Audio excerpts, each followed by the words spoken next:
You'll call somebody, text somebody, slap the shit out of somebody. Let them know that Roadium Radio is live up in this biatch. Yeah,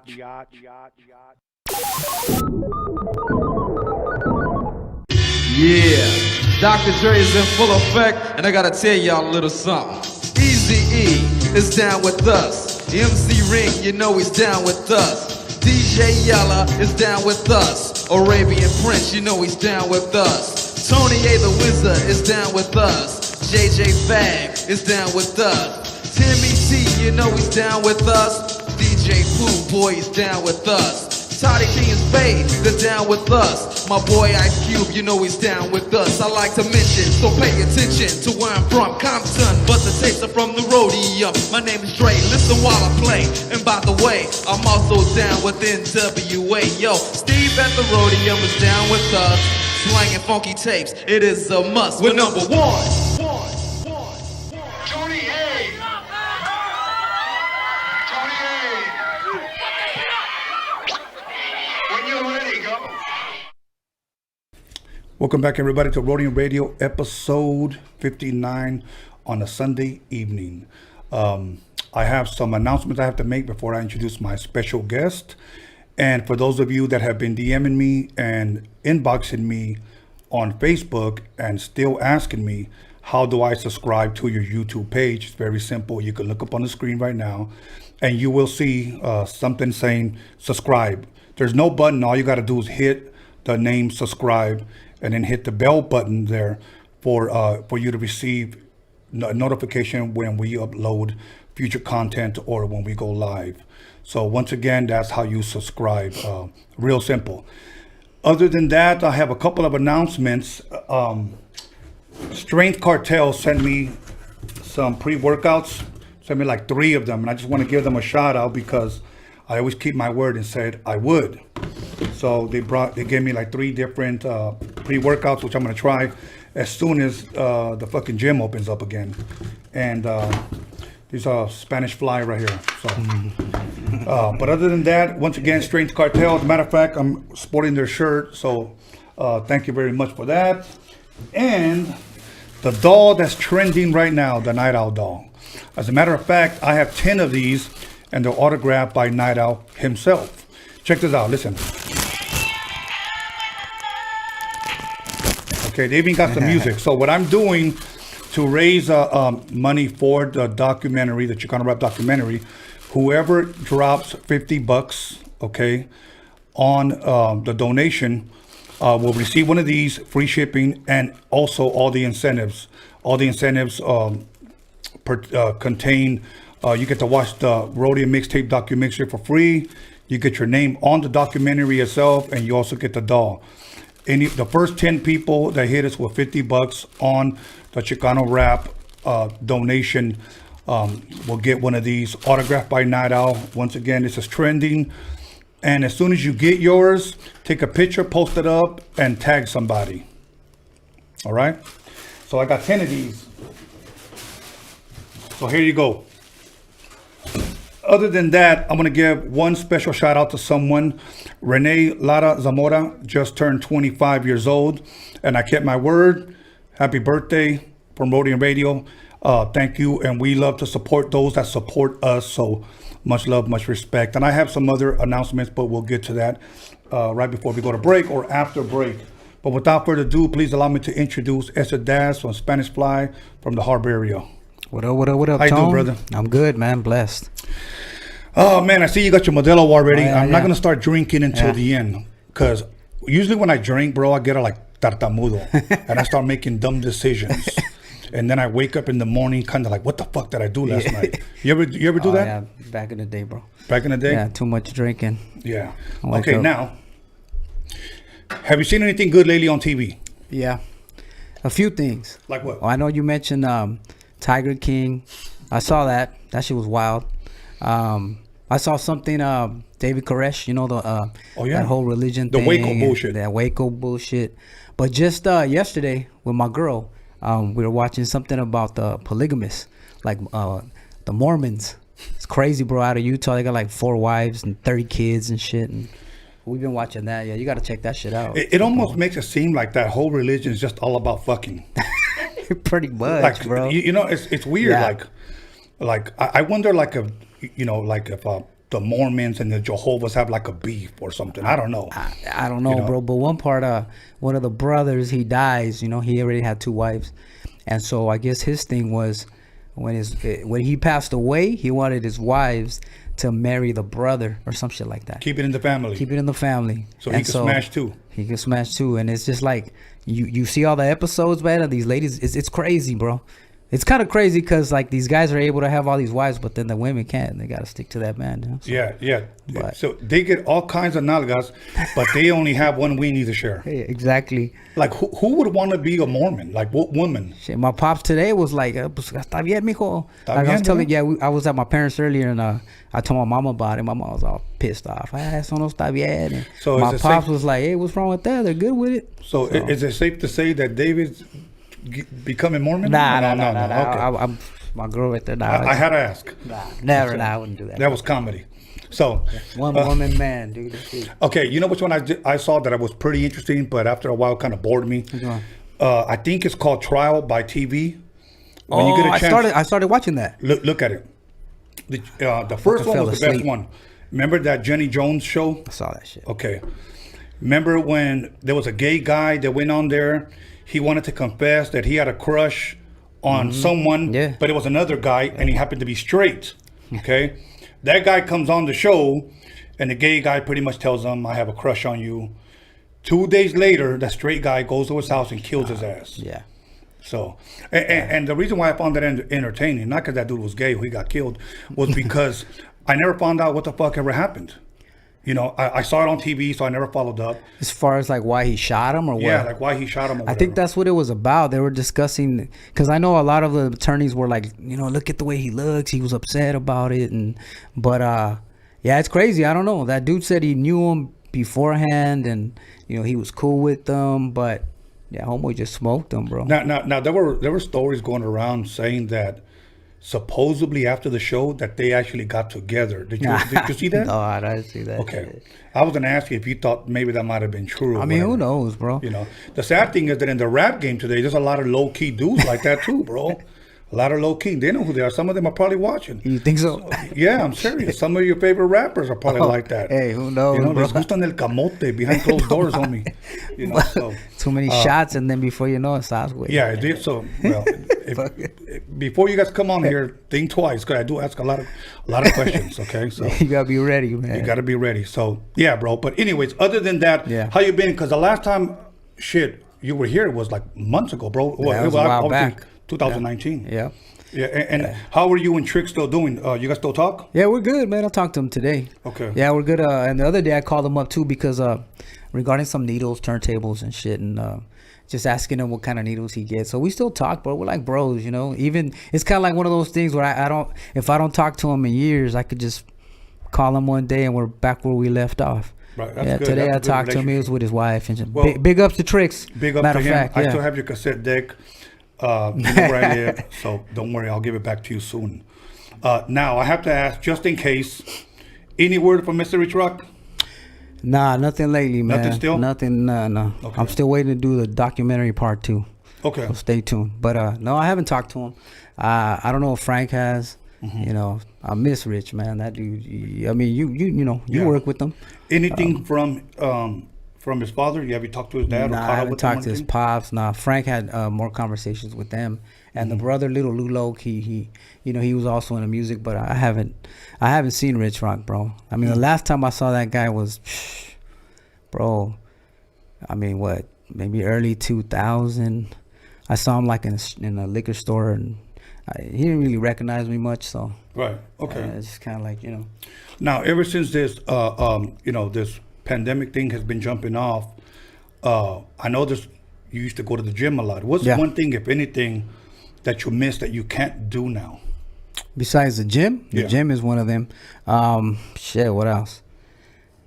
Honestly, just getting out with my girl, date nights, bro. Just getting out there and getting some drinks and eating some food.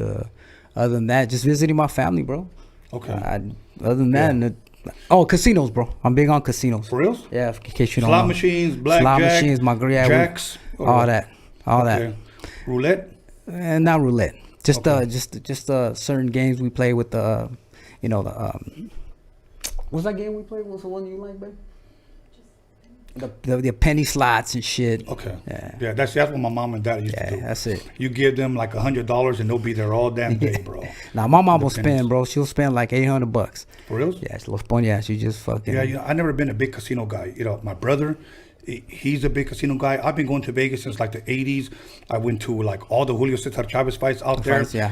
And by that time I was all boxed out and gambling out. I didn't really care for that shit. You don't like it much. I didn't, bro. I went to a couple of Mayweather fights when he fought Diego Corrales. I was a big boxing fan. And then when Oscar de las Nalgas got in boxing, I really didn't really care to watch. You didn't it. like Oscar much. I knew he could box. I don't take I- that away from him. I just didn't like him, bro. But I'll interview his ass if he came through. I liked his style, but I mean, yeah, a lot of people they didn't like. They say he run a lot and he wouldn't. Cesar Chavez to me was probably the best course. Mexican boxer. Of course. He got down with it. Mokes got the jacket right there, homie. So, Yeah, he's fucking. yeah, but, anyways, other than that, I just thought there was a couple of fights that were suspect. Like, I thought Pernell Whitaker won. I thought he beat De La Hoya. You I thought so? thought Ike Forte beat De La Hoya, And then the fight that I thought he really won, he lost, was against Felix Trinidad. I was like, damn. Okay. The first time I decided to go for you, Saul Riaz, and you lose. He fucking loses. Yeah. Yeah, so I'm like, whatever. Anyways, let's talk music, okay? Because I know you're always working. Every time I've called you, Yeah. I'm in the lab, I'm doing this, I'm working on this, I'm hooking up with so-and-so. What have you done since the last time that we've met? I know you worked on music. When did all of this come together that we're about to talk about? Well, but pretty much, I mean, like you said, I'm always in the studio working, and we can go into that. But like with Spanish Fly, right? Like if you go back, me, Rich Rock, and Frank, and then when that ended, I also put another group together, which Johnny D's here, and he was part of that. So what happened was that there was always like an album in the works for Johnny D, right? Like I always thought he was one of the most talented MCs out of Wilmington. Okay. So, we started talking again, and so I started working on his project. That's how I started. So it was going to be like an EP and album for him. And then here and there, a lot of guys would ask me, like one of them was Chino Grande would hit me up, hey, man, you ever thought about doing like a Spanish Fly, like a different group, And I was like, you know what, I thought about it. And so it kind of, it just got in my mind. And so it started with Johnny D.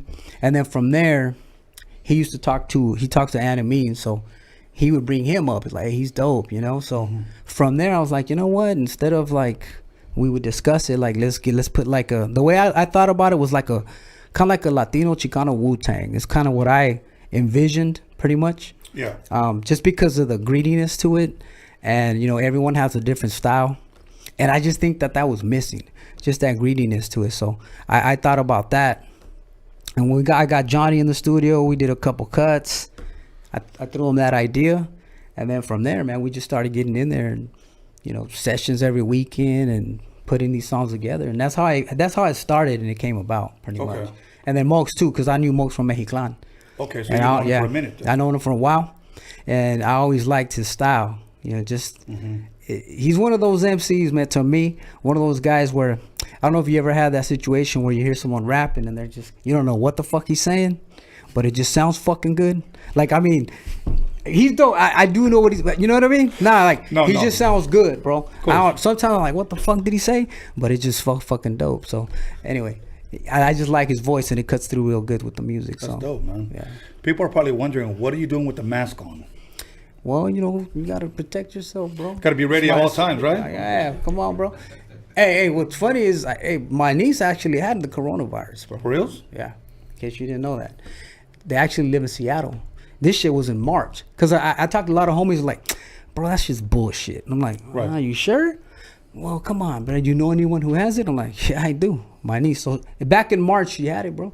So like, she quarantined for like 3 or 4 weeks. My nephew had to be in the living room. She was in her own room. He was with his daughter in the living room. So for like 3-4 weeks, bro.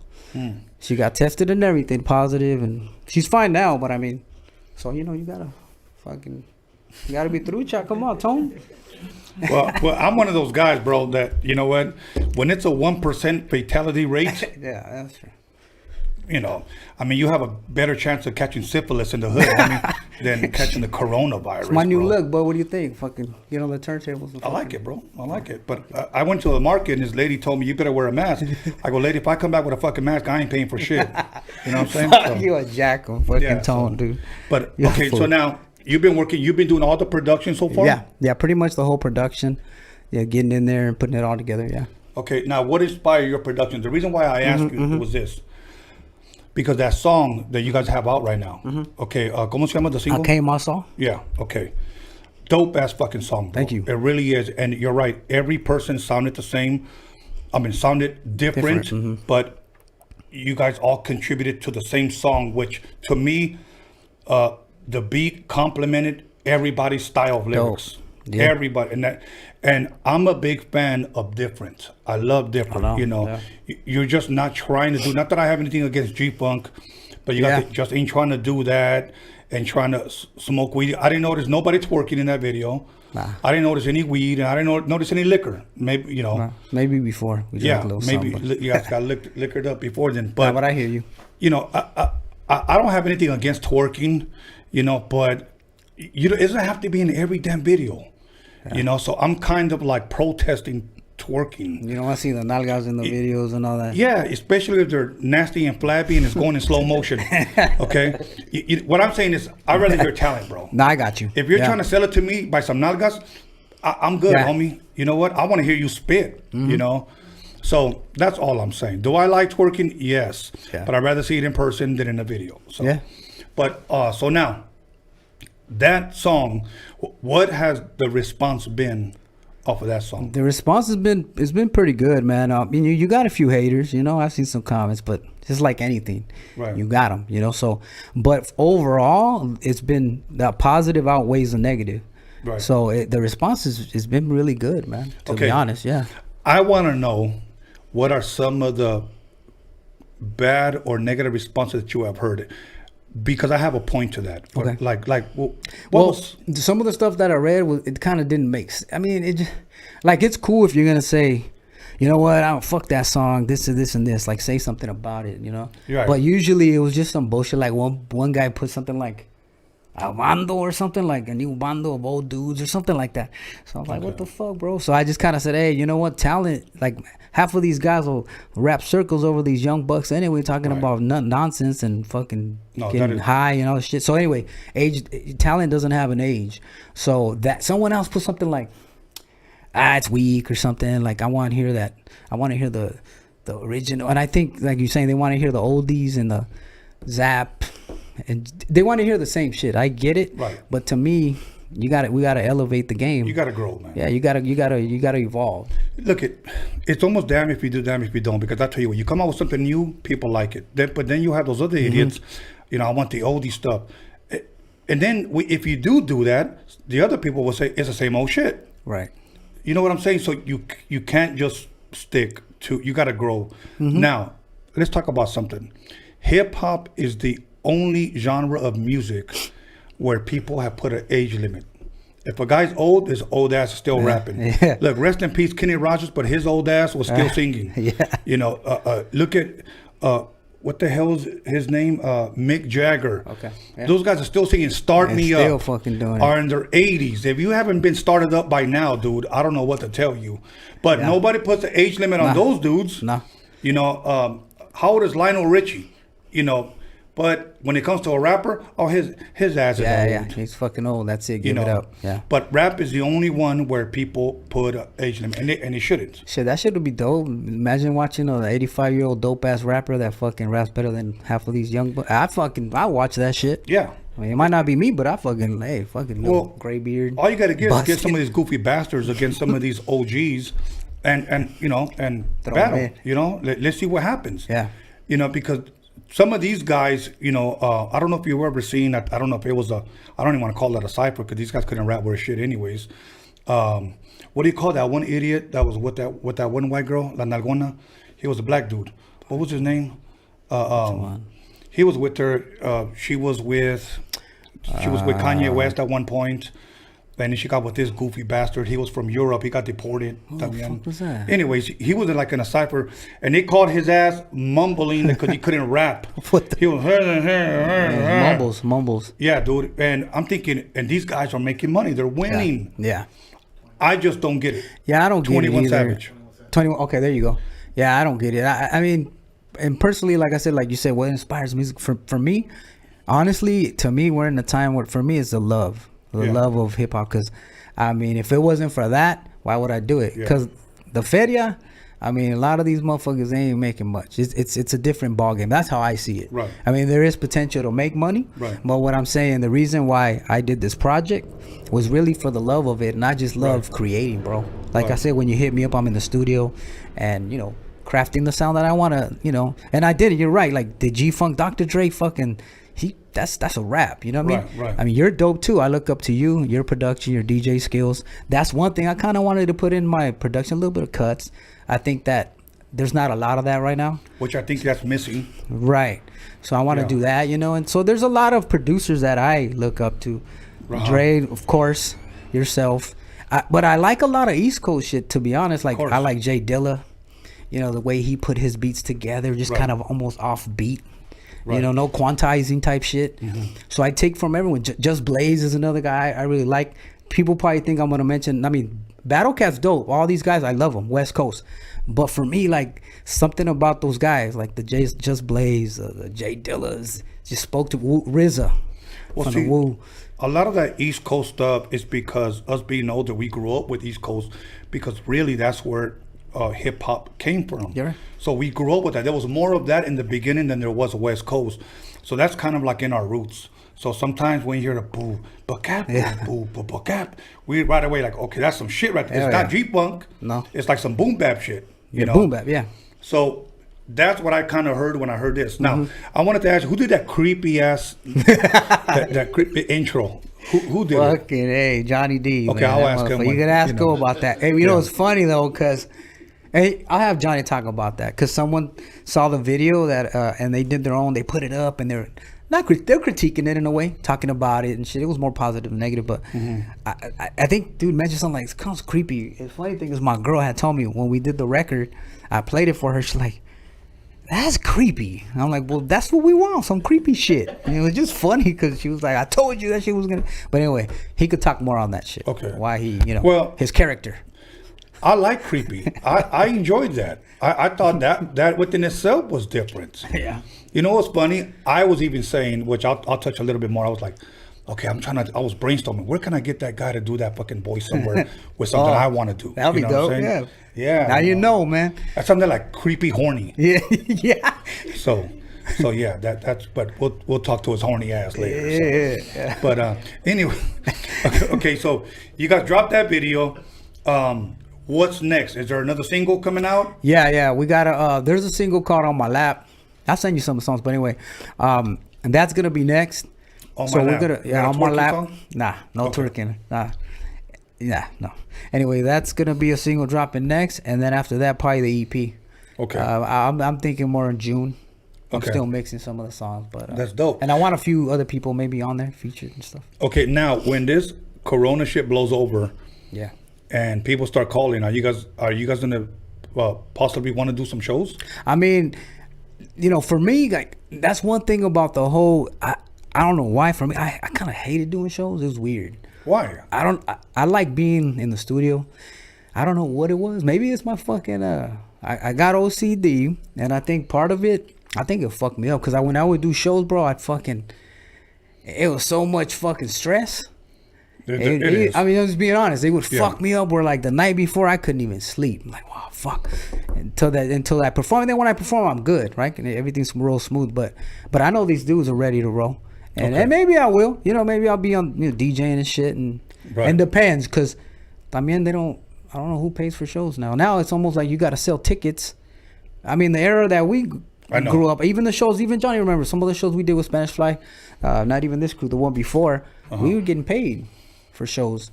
But now I don't know. I mean, if the money's right, fuck it, I might do it. And it's kind of fucked up today, like what you said, because today a lot of rappers, and I know a lot of rappers don't want to get their panties pulled down here on Roadium Radio, but a lot of these rappers have to sell tickets in order for them to perform. I'm just saying, right? Like, And it's a that's how fucked it up is. thing, bro. It's a fucked up thing because a lot of rappers want to perform and they blow it up on their social media and it makes it look like they're winning.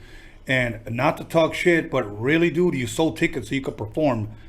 I say that to say this, that it shouldn't have to be like that. Yeah, I mean, If the promoter doesn't want you to perform, then just say no. But I'm not going to embarrass somebody and say, hey, man, you got to go sell some tickets. yeah, I mean, I guess I get it. I mean, I don't know the business. Like, I don't know if the promoters have to do that to make money with different times. But to me, it's like, I guess the only benefit I can see is if you're opening up, because you're gonna open up for Bone or Snoop Dogg, you're gonna get new fans. I mean, maybe I know, but I mean, does it translate into sales? I know, but when, Bone Thugs, performs at 12 o'clock and they put you in at 5. That's true. That's true. You're going to be performing for Las Cucarachas, homie. Ain't fucking nobody going to be there. And That's you still real want me to shit. sell tickets? Come on, bro. That's real shit. At least wait till a couple of people show up. Shit. But we're open to it though. Well, you know what? I hope you guys get paid. I hope you guys get called because I do believe that. Or maybe you'll put on a show one day. Hey, well, you know what? We've talked about a Roadium Radio Shit. tour, man. But yeah, I would definitely have you guys. That'll be dope. As soon as the first 5 people come, you guys can open up. Fuck So it. I'm only playing. Bro. I wouldn't do that. I wouldn't do that shit because I would never want to. I would never want anybody to have done it to me back then. Right. But other than that, so do you have the title for the EP or anything yet that you guys have? Yeah, it's gonna be called the reintroduction. Okay. Now, why the reintroduction? That's what people wanted to know. Yeah, it's kind of like the reintroduction to the group Spanish Fly, because people do know, right? Like Spanish Fly was myself, Esadaz, Rich Rock, and Tricks. Okay. Right. So just so everyone knows, where's Tricks or where's Rich Rock? Well, I'm one of the original members of Spanish Fly, so I put this project together, myself producing it, and got a new crew together, just guys that I know. Because if you think back, even the Soy 18 with a Bullet, it was greedy. Like, we weren't in a group that got radio play. Right. It was just some street hardcore shit. And Rich Rock was skillful, on the mic. He Right. had bars. He knew how to put lyrics together. So I wanted to kind of recreate something with these guys, that these guys could hold their own in front of any MC and put a dope project. And you know what? I got Trick's blessings, so he's with it, Right. But so everyone knows, I'm one of the original members of Spanish Fly, and so I'm running with it. And so is Tricks. Mm-hmm. And I'm glad you told me you talked to him today and he gave you your blessing. Oh, yeah. Blessing pretty much said, go for it. Yeah, I Do what love you that gotta guy, do. man. He's like a brother, man, like a big brother. Just like you're like a big brother to me. Thank you, man. Yeah. Thank you. Except you're from Carson. Yeah. And I'm from Wilmington. That's right. And back in the days, our schools used to be rivals. Yeah. But you know what? It's all love because we can get along, brother. But now, okay, we're about to go to a commercial in a little bit. Okay. But now, before we go to a commercial, you had said the reintroduction. Yeah. So now, when this comes out, what are your hopes, man? Do you hope for this to last longer? Do you plan to do future projects? I mean, Yeah, it's funny you say that, because you're right. Like, if you look at the Spanish Fly, right, it didn't last too long with Rich Rock because a lot of things happened, right? But I think that we had a potential to go really big. So with these guys, sky's the limit. My what I see is, there's projects gonna be coming out after Spanish Fly. Johnny D's gonna drop a EP. Okay. Mokes. I want to put some out on Mokes, and maybe another Spanish Fly. But what I want, hopefully, what comes from this is opportunities, and it could be one of these guys. Someone could say, "Hey, dude, you know what? I want to do this with you," or whatever. Hey, more power to you. But we together we're a unit. So That's dope. we all win. Like, if you know what I mean. So my thing is just, I want it to last longer. In a nutshell, yeah, I want to keep going and putting out good product. All good, Because man. I think, like you said, it's missing out there. Because nowadays everyone could rap, but like, to find some, quality, Well, it's let me clarify that. At least I think we're on the right page. You said nowadays anybody can rap. I think what you're saying is that anyone can put out shit. or anybody wants to rap, or There you go. back in the day, if you couldn't rap, people didn't. That's true. I could never rap. I never encouraged myself and told myself in the mirror, "You're the shit. You can rap." Homie. No, I didn't. But today it's just like anybody has a YouTube. So like, fuck it. I did my beat on Garbage Band on or Garage Band, I think that's what it's called. Yeah. Yeah, and they just do a beat, tattoo their face, fuck up their hair, load up the picture, and go viral. Yeah. And that's where rap is at today. That fucking reminds me, man. It's a song that Johnny D just recorded, and it means they just did it. And I think, and Johnny D could touch on it. He mentioned, he has a verse about that, talking about face tattoos and that kind of shit. It's fucking dope. And it's not so much that it's a diss towards anybody that has them, but what it is that people think that it's a requirement. Right. So like that's a rapper's costume. Yeah. You know. So, anyways, we're gonna start right there. We're gonna press pause, and then when we come back, we're gonna bring in a member of the group, and we'll chop it up with him. Word up, man. All right, cool. If you want any more beer, go to the fridge. I'm ready, man. I'm waiting to take a shot with you, though. Yes, sir. Yes, sir. After the last 30 minutes, because I'll get fucked up. Okay, everybody, look. Don't forget the Night Owl doll, okay? The first 10 people that get it, it's autographed by Night Owl himself. $50 on the Chicano Rap donation documentary fundraiser. I'll send it out to you ASAP. So once again, I only have 10. The first 10 people to drop $50 to get it. So make sure to call somebody, text somebody, slap the shit out of somebody, let them know that Spanish Fly's in the motherfucking building. We'll be back in 10 minutes. Yeah. Welcome to Roadium Radio, and I am your host, Tony A. the Wizard. We started a GoFundMe page because we need you to help us meet our goal. And our goal is to release a Chicano rap documentary. And we need you to be a part of this. Everyone who contributes will have certain incentives offered to them. For an example, I'll name one. Your name will be on the credits of the film. Everyone who gives, everyone who contributes, their name will be on the credits. That's just one thing that we have to offer. But yet, if you read the description, you see other incentives for your contribution. If you've seen the Roadium MIXTAPE DOCUMIXERY, you will not be disappointed with this documentary shining light on Chicano rap, the Chicano culture. It is something that can be used as an educational tool now and in the future. So once again, help us meet our goals so that we can start production. And remember this, we have a voice and we will be heard.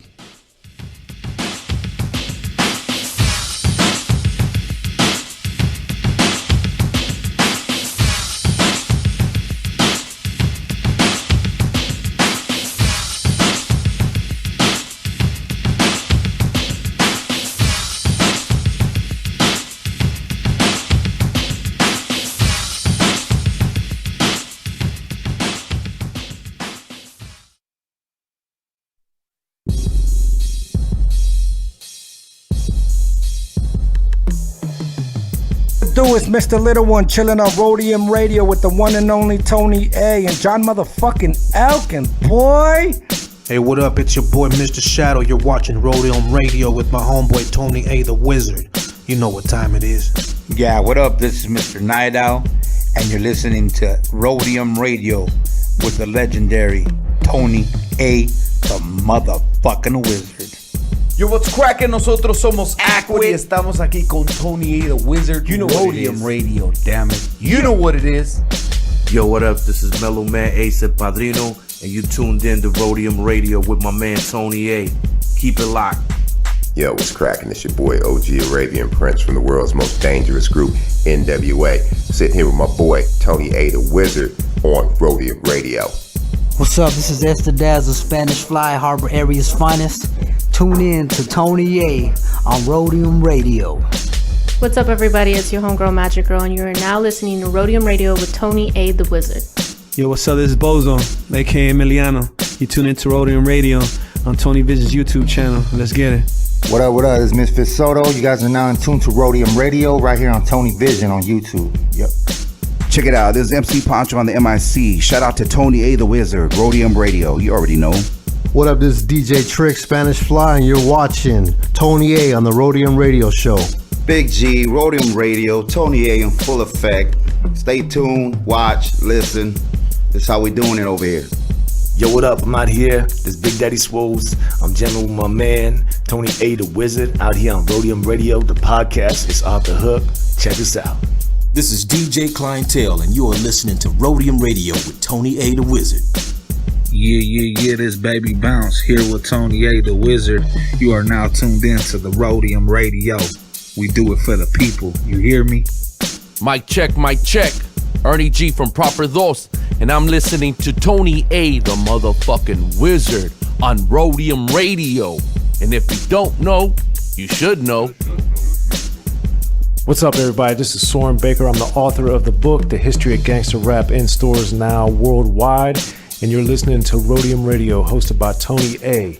Make sure to check it out. We talk about the Roadium mixtapes. We're here. Soren Baker, Roadium Radio. Y'all, this is Really Greg, and I'm chilling with Tony the Wizard on Roadium Radio. Hey, this is Swifty Blue. I'm right here at Roadium Radio with Tony A the Wizard. Stay tuned. It's the KAS here live on Roadium Radio with the one and only Tony A the Wizard. What up, y'all? This is Kiki Smooth, the first Mexican rapper out of Compton, rich and ruthless, and you're listening to the Roadium Radio with Tony A the Grand Wizard, El Mago himself. Hey, Compton's in the house. What's up? It's Quete Yes Guy with my Harbor Ottawa homeboy Tony A the Wizard on Roadium Radio. Yes Guy. Hey, what's up, gente? It's your homeboy Duende. You're tuned into Roadium Radio with my homeboy Tony A the Wizard. Ya te la sabes, wey. What up, what up? It's your boy Baldacci the Beast, Afro Music, face of LA, right here at Roadium Radio. Make sure y'all tune in. Your boy Tony A the Wizard. Brah. This is Kelvin Anderson, owner of the world famous VIP Records, and you listen to my man Tony A the Wizard on Roadium Radio.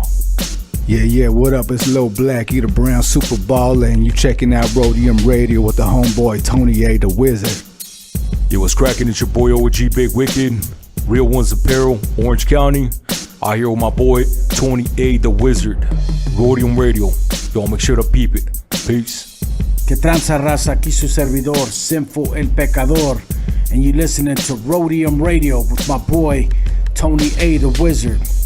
Check, what's up? It's your boy Capital I Man from the Mexican Crew, and you're tuning into Roadium Radio with my boy Tony A the Wizard.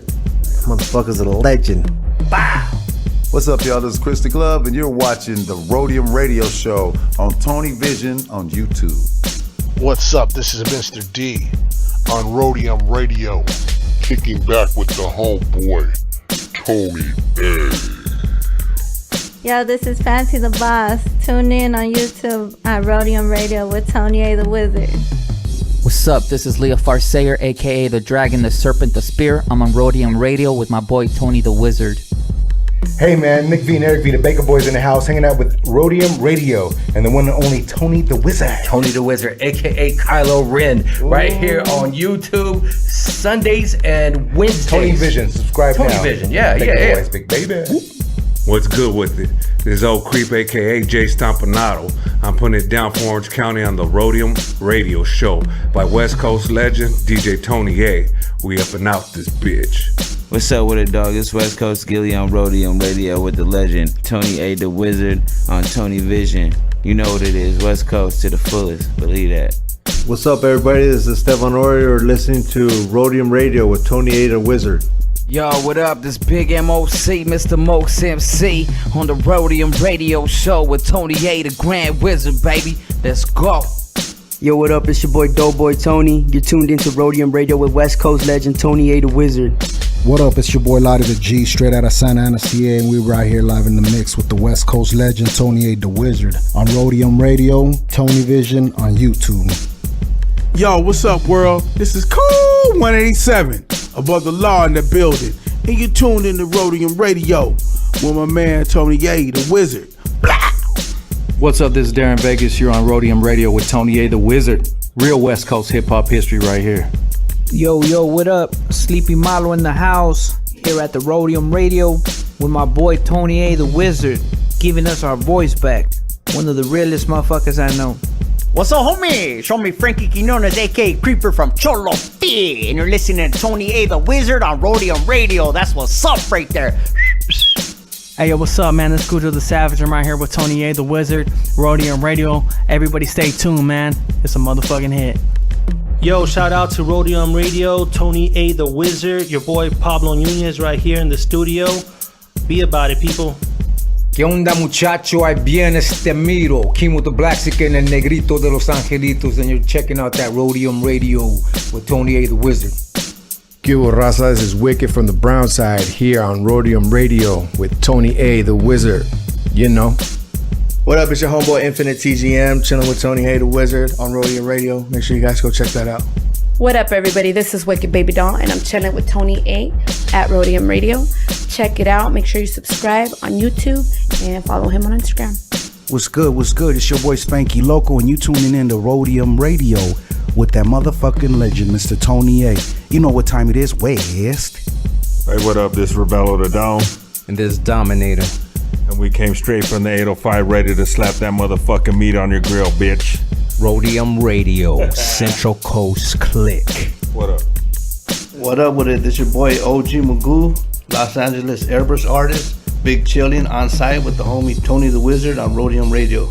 All gas, no brakes. Let's get it.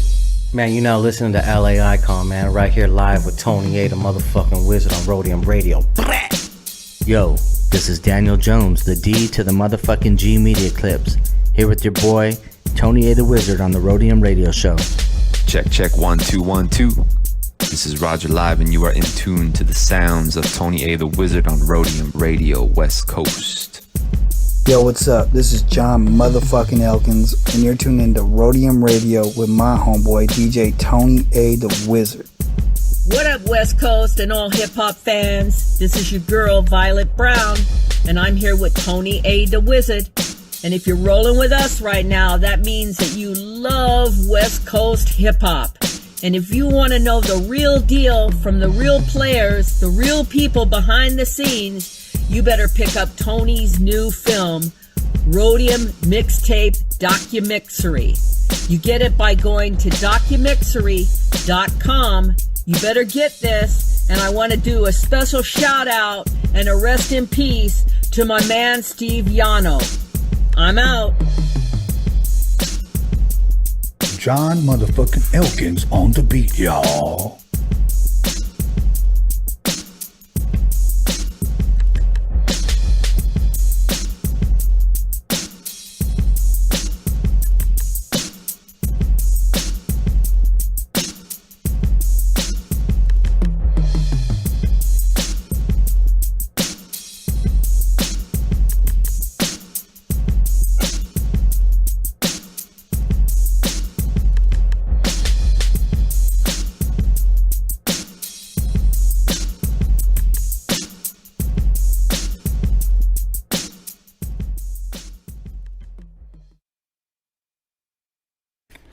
Welcome back, everybody, to Roadium Radio episode, I think I said Roadium Radio episode 59. So once again, the Night Owl Doll, somebody dropped, I think $49.99. Email us at roadiumradio@gmail.com with your info, and we'll make sure to send this guy autographed by Night Owl himself. This doll is trending, and as soon as you get it, make sure you take a picture and you tag somebody. All right? So once again, without further ado, please allow me to introduce Johnny D in the place to be. How you doing? I'm good, Tony. You good? Straight. Hey, we have a mutual friend you may not even know. Let's go. We call him Mighty Dogg at the gym. His name's Chris. He wears glasses and he's kind of buff. He goes, I know him. You're going to interview my homie. He works out. He's in Wilmington a lot. Combs his hair to the side. He's kind of buff. Wears glasses and he works out at the gym right here in Carson with me. Chris. I'll show you a picture of him. Yeah, you got to show me a picture. Yeah, but anyways, are you a Mormon? No. Oh, okay. Nah, I'm good. Okay, I'm just trying to find the Mormon hookup. No, but right here. Anyways, man, other than that, I have to ask you, have you seen anything good lately on TV? Shit, all the stuff you guys were watching. The one I liked was Waco. Okay. That shit was crazy. It should actually be called Wacko. That's what I thought it was at first. Yeah. Until I watched it. You know what's crazy, dude? Okay, this was like, oh, shit. Okay. For him to say, I'm the lamb, like, I'm Jesus type of shit, give me your wife. Yes. And they give it to him, though. He was cracking him. Yeah, dude. You know, smashing. Smashing him. You know, and then he took the whole burden. Yeah. And then go back to the room with your wife. Like, who wouldn't like that? You know, shit. Fuck. But and these people believed him. Yeah. And even died for his ass. Like, that must have been a hell of a talker. You know, fuck. If he was alive, I would probably call his ass for an interview. But I'll drill his ass, seriously. Like, be honest, how was Miss Duncan? You know, but make you a believer, man. But now, when you get a chance, check out that one I was telling you about, unless you've seen it already. Trial by TV or whatever. I watched it already. The Jenny Jones one? Yep. Yeah, that shit's crazy, He bro. cracked her too on that. He cracked her on that. Because she was. Now, let me ask you this. When that guy was claiming that they were together after the Jenny Jones show, do you believe that? I don't believe that. I think he just tried to lie to make it seem like he was attracted to me or whatnot. But they said that his father was against all that completely. Right, right. So his family was like anti, like they didn't allow none of that shit. So that kind of like built him up to do what he did. Right. And that guy left a note on his house or some shit like that. Well, he was, if he wasn't gay, why would you continue to, like, if you will, try to, reel him in when the guy pretty much already told you that que no le gusta el camote, you know what I'm saying? But he continued, and then he goes to his house, and then he said something like, he goes to his door, I guess the guy says something, goes, gets a shotgun and blasts his silly ass. But, oh, well, I guess that's what he wanted. Hey, so I fell asleep and shit after a while. But anyway, what ends up, like, ¿qué pasó al güey? Like, he's still locked up? Or, yeah, you know what? I know he did. He got out, though. Oh, he got out? He's out now. Okay. Oh, he is? I think he was. I showed him in the documentary. Okay, if you can get a hold of him, let me know. And Let's we'll get him here. We'll get him here. We'll get him on here. He's a rapper now. Hell yeah, he's rapping. Yeah, he's rapping now. Hell, everybody's rapping now. Okay, now let me ask you this. Where are you originally raised? I know, but I need to ask you. Here in Wilmington. Okay. Grew up in Wilmington, went to Banning, went to Wilmington Middle School. Can you pull the mic a little bit closer? Yeah. Thank you. And then grew up right here in Martania. Okay. And then just all around Wilmington, man. Never lived out of Once Wilmington. a pilot, always a pilot, right? Exactly. Graduated from Banning. That's dope. Played See, I didn't football. graduate, but shit. Anyways, you play football, what position? I was wide receiver. And for real? I played a little cornerback. I'm big boy now. Fuck, but I didn't even know but that, yeah, bro. I was that. But I only did it because I got probation. Okay. And I was pretty good on the streets playing football. Okay. So they, they gave me an ultimatum to avoid doing all the shit I had to do. Right. Yeah, so I took it. How many touchdown catches did you have? Shit. Nothing. No. I could never adapt from playing in the street, like fucking turkey bowls and shit like that. Right. I could have never adapt to the pads, to wearing shoulder pads and being covered up. Wow. I just did it just not do community service, to be honest. Okay. With you. Yeah, that's fair enough. So that's fair enough. I was pretty good though. And now your parents are they originally from here or They're from here. Okay. Yeah. Okay. You grew up pretty much your whole life, right? Being raised in a Mexican home, what type of music did your family play as you were a kid growing up?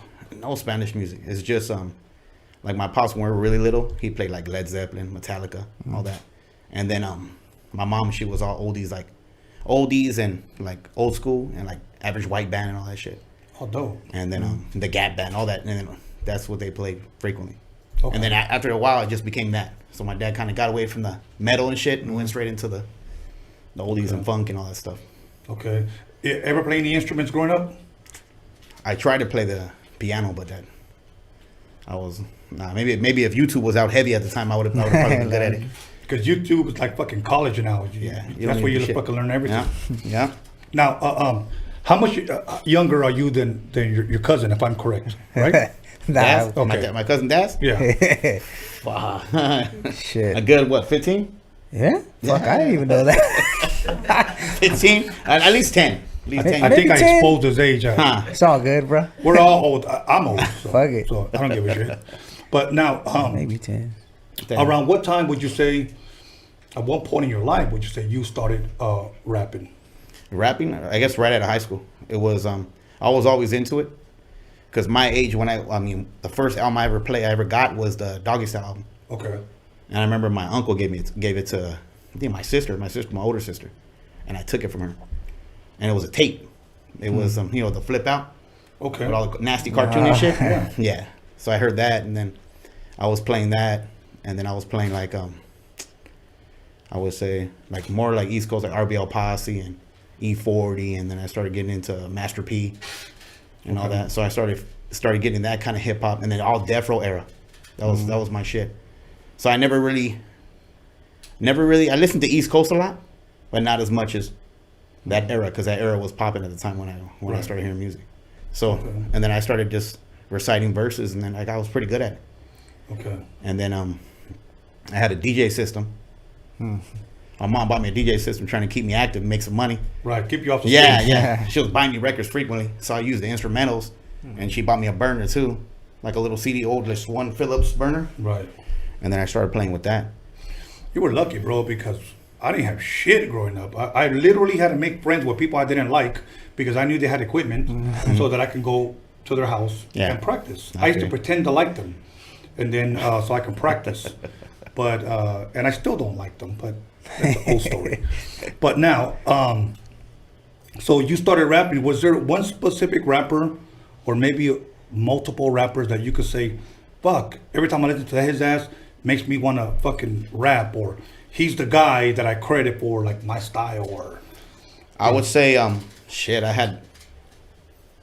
would say like Snoop. I would say Snoop, but I really, you know who really got me into doing music was Spice One. Really? Yeah, just that whole like I once knew, like his whole storyline and everything that he did. That shit got me into doing music. Did he do Murder She Wrote? Didn't he do that one? Murder She Wrote? His first album was hard, and then that's what kind of got me into it. And then but I would play, it was a Death Row era too. Right. But the one that stood out to me that I always had, I had all his albums with Spice One. To be honest with you. Wow. Well, it's funny because every time I ask that question is somebody will say Sugar Free, somebody will say Snoop, somebody will say Cube, but you're actually the first one who actually says Spice One. When we dropped our album in 1991, we did a couple of shows with Spice One. His album had just dropped. But it's funny, back then, I never really listened to too many other artists coming from a producer, and I'll tell you why. Because I never wanted to be influenced by somebody's style of music. Yeah. Because what I didn't want, let's just say if that shit was banging, I didn't want to go home and then start recreating like, okay, this is some Spice One type of shit. Yeah. I didn't want to do that. I wanted to be me, always. So I was always reluctant to listen to other producers instead of, how other rappers listen to other rappers. Let me see if this guy got bars or skills or whatever. Did you ever listen to someone throughout your, if you will, your rapping career? Did you ever look at someone and say, fuck, I took a couple of his shit? Was there anyone like that? I probably took it without knowing. Okay.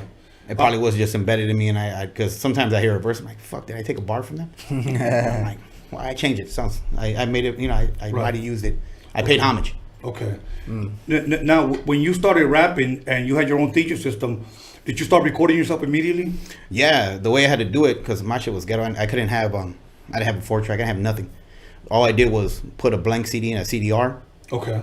And I had to record the whole song through. Verse 1, chorus, then verse 2. So I had to perfect it. Right. And then for me to dub it, I had to put a new CD in, play that CD, and then record that again. So that kind of made me like real good, like master my craft. Right, because you had to be on time too. Yeah. Hand the mic over if I had a feature, hand it over to the next guy, just rap into it. Straight into a DJ system. Okay, now, you recorded your voice, you record your lyrics, you play back, you listen to it. How did you like hearing yourself? You know what? Off that, it was pretty good. Yeah? Yeah, it was pretty good. And then I got a lot of feedback from my friends. I was to be honest with you, they would even say it, that I stood out from that. Like they told me, hey man, you got to keep doing this shit. It's pretty good. And so I just kept at it. And then we're doing like stuff around here at Wilmington. A lot of people from Wilmington were rapping at the time.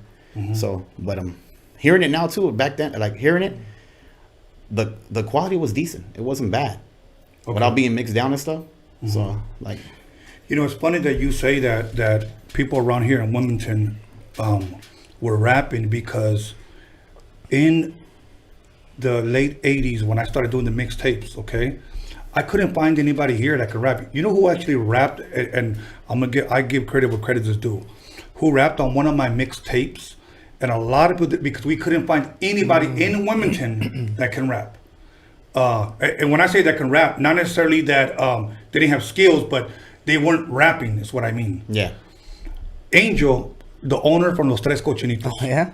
Yeah. Damn. That was my best friend growing up, okay? Yeah. So I just told him, hey man, bust a verse. And he didn't know how to rap really, but he wrote some shit, and that was on my cassette 88 booming bass. Wow. So I let him rap, and he did it. So Steve knew that he was not a rapper, so he was like, okay, if we can't find anybody else, then we'll leave his verse.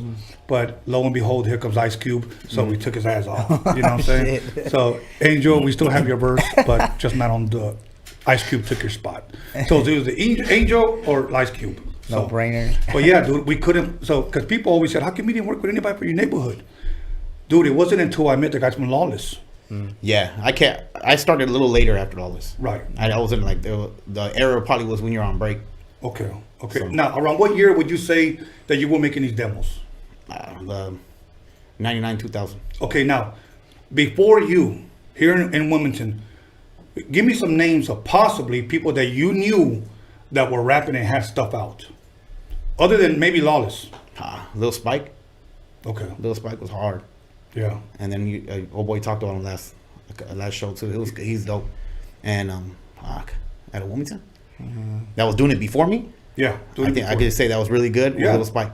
That was it, pretty much, right? Yeah. And around what year that he came out? A couple years, maybe a couple years before me. Yeah. See, Four now years I'm before. talking about late 80s and early 90s. There was nobody here, you know. Nothing I can So, think of. and I've always looked, because my whole thing was, me being Mexican, I wanted to showcase a Mexican dude coming out, you know. But there wasn't. There wasn't. To me, the first hardest Chicano rapper that I ever heard, obviously, I liked SRH Rock, but when I first heard Frank V from Papados, you know, I really liked his fucking style. I thought he was fucking dope. So now, let me ask you this: you being Chicano, do you consider yourself a Chicano rapper? I am a Chicano rapper. Okay. I would base it. I would say yes. You know, because they put us in that genre, and I'll go with it. You know, they separate. I know they separated us from hip hop. They try to separate us. We are hip hop, but I'll take that proudly. Okay. Because I guess we're on a different genre and on a whole nother level, but we're evolving. I'd say we're doing a lot better, and we're making it hip hop. They want to call it Chicano rappers, and so be it. Right. Okay. Now, you recorded this track with David.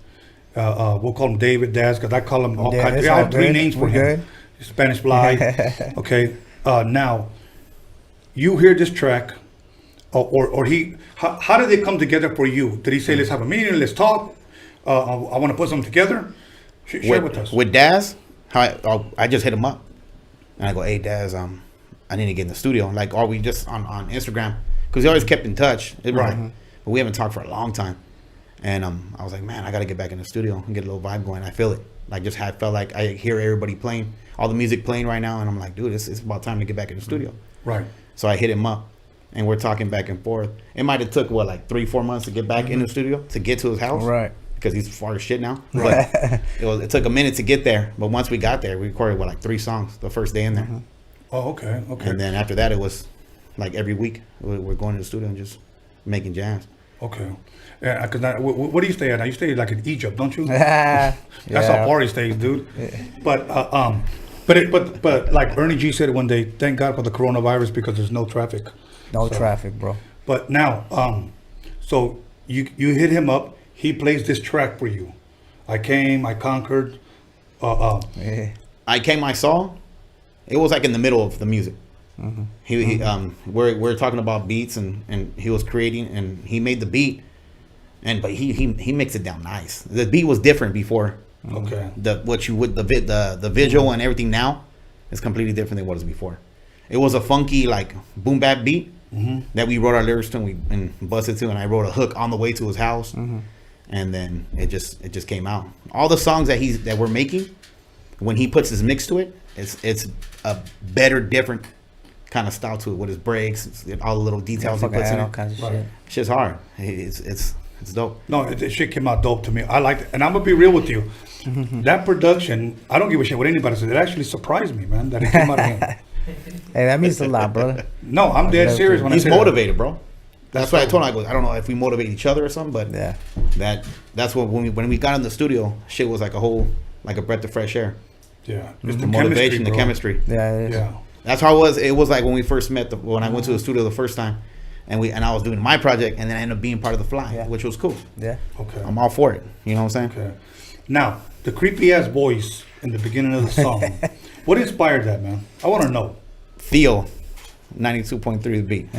You said Theo? Theo. Oh, for 92. Remember Theo for 92. You know what? No comment.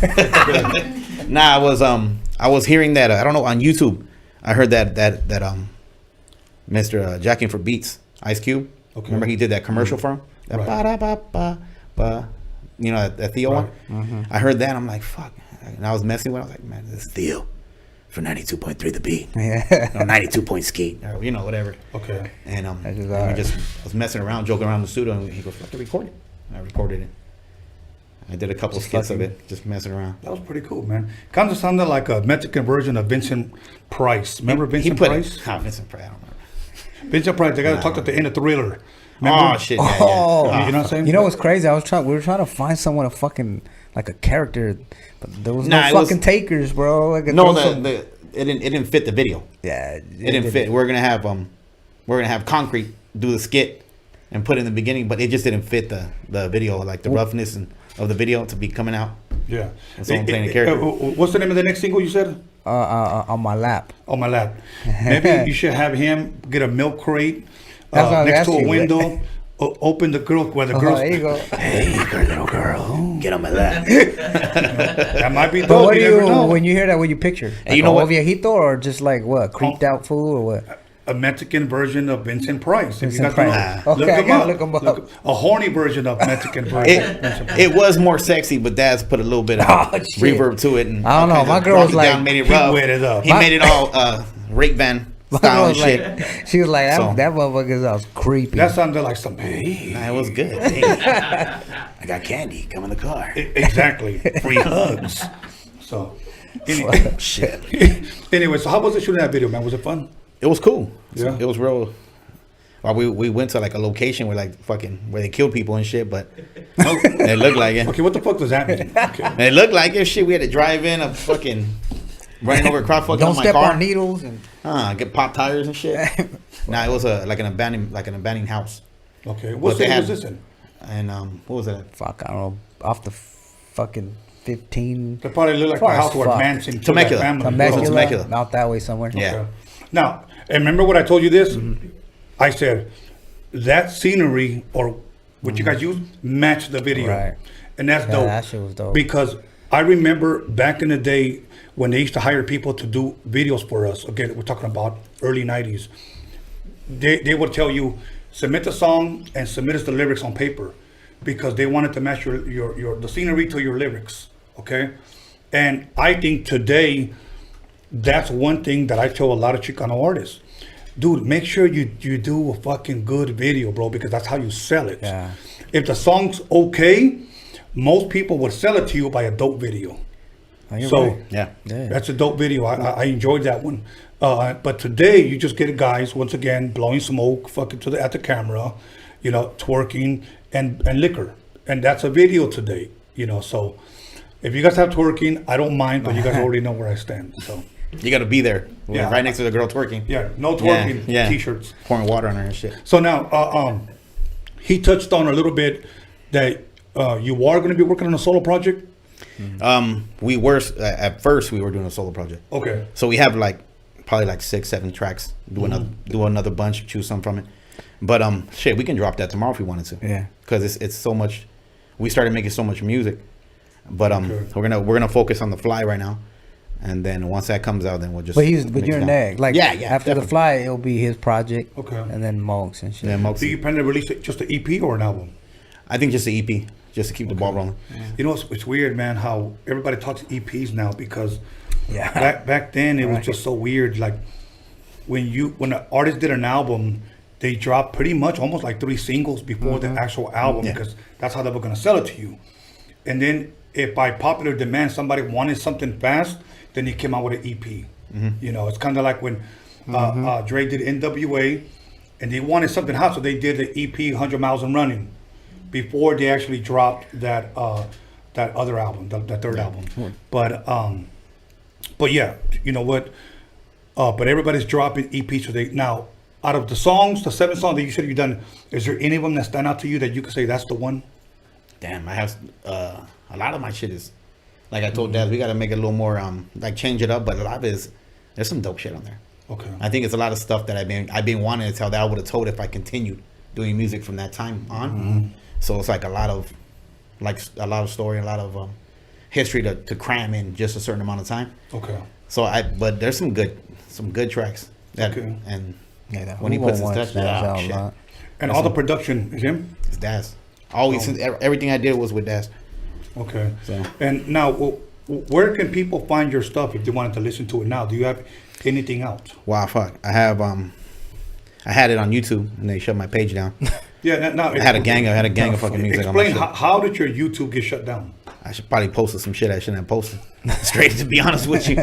You know, like midget porn or something? Like Bridget the Midget? Midget porn. Hey, some people got fetishes for that, man. You know what? Yeah, I'm That's just true. saying. Different show. They didn't even warn me. They just shut it down. For reals? Yeah.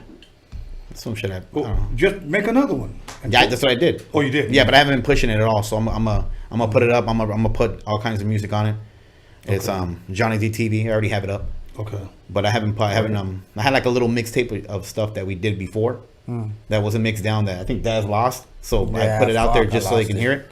But I'm gonna reload it up and hook that up so they can hear it. Some good shit. Okay.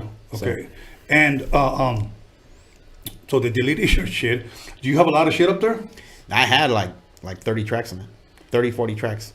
Okay. Now, are you at all on any platforms as far as like Spotify? Under the Crimes of Agony album, Spanish Fly. Oh yeah. Where that's on, on all platforms. You could talk about that too. That's when we had, because he was part of the, like after with Rich Rock and Frank, I put together a Spanish Fly with and he was like the main part of that. We did there's a video called Smoker's Paradise. Okay. He's on there. We had Danny Trejo was in that video. Okay. Nocturnal was Da in Mesa. there. Da Mesa. Roscoe. But he was part of that. Rest in peace to Fino. That was my buddy. He's part of that group. He passed away. But anyway, so yeah, he's been rocking with that, and I mean he was even from back then from that album Crimes of Agony. So that's up on. I mean you can. It's on all platforms and shit. Okay. Now during that time when you got in the group, were you guys already performing? Were you guys performing those songs? Yeah. Yeah. Okay. Now that's what I wanted to ask you. How do you like performing? It was cool, man. It was.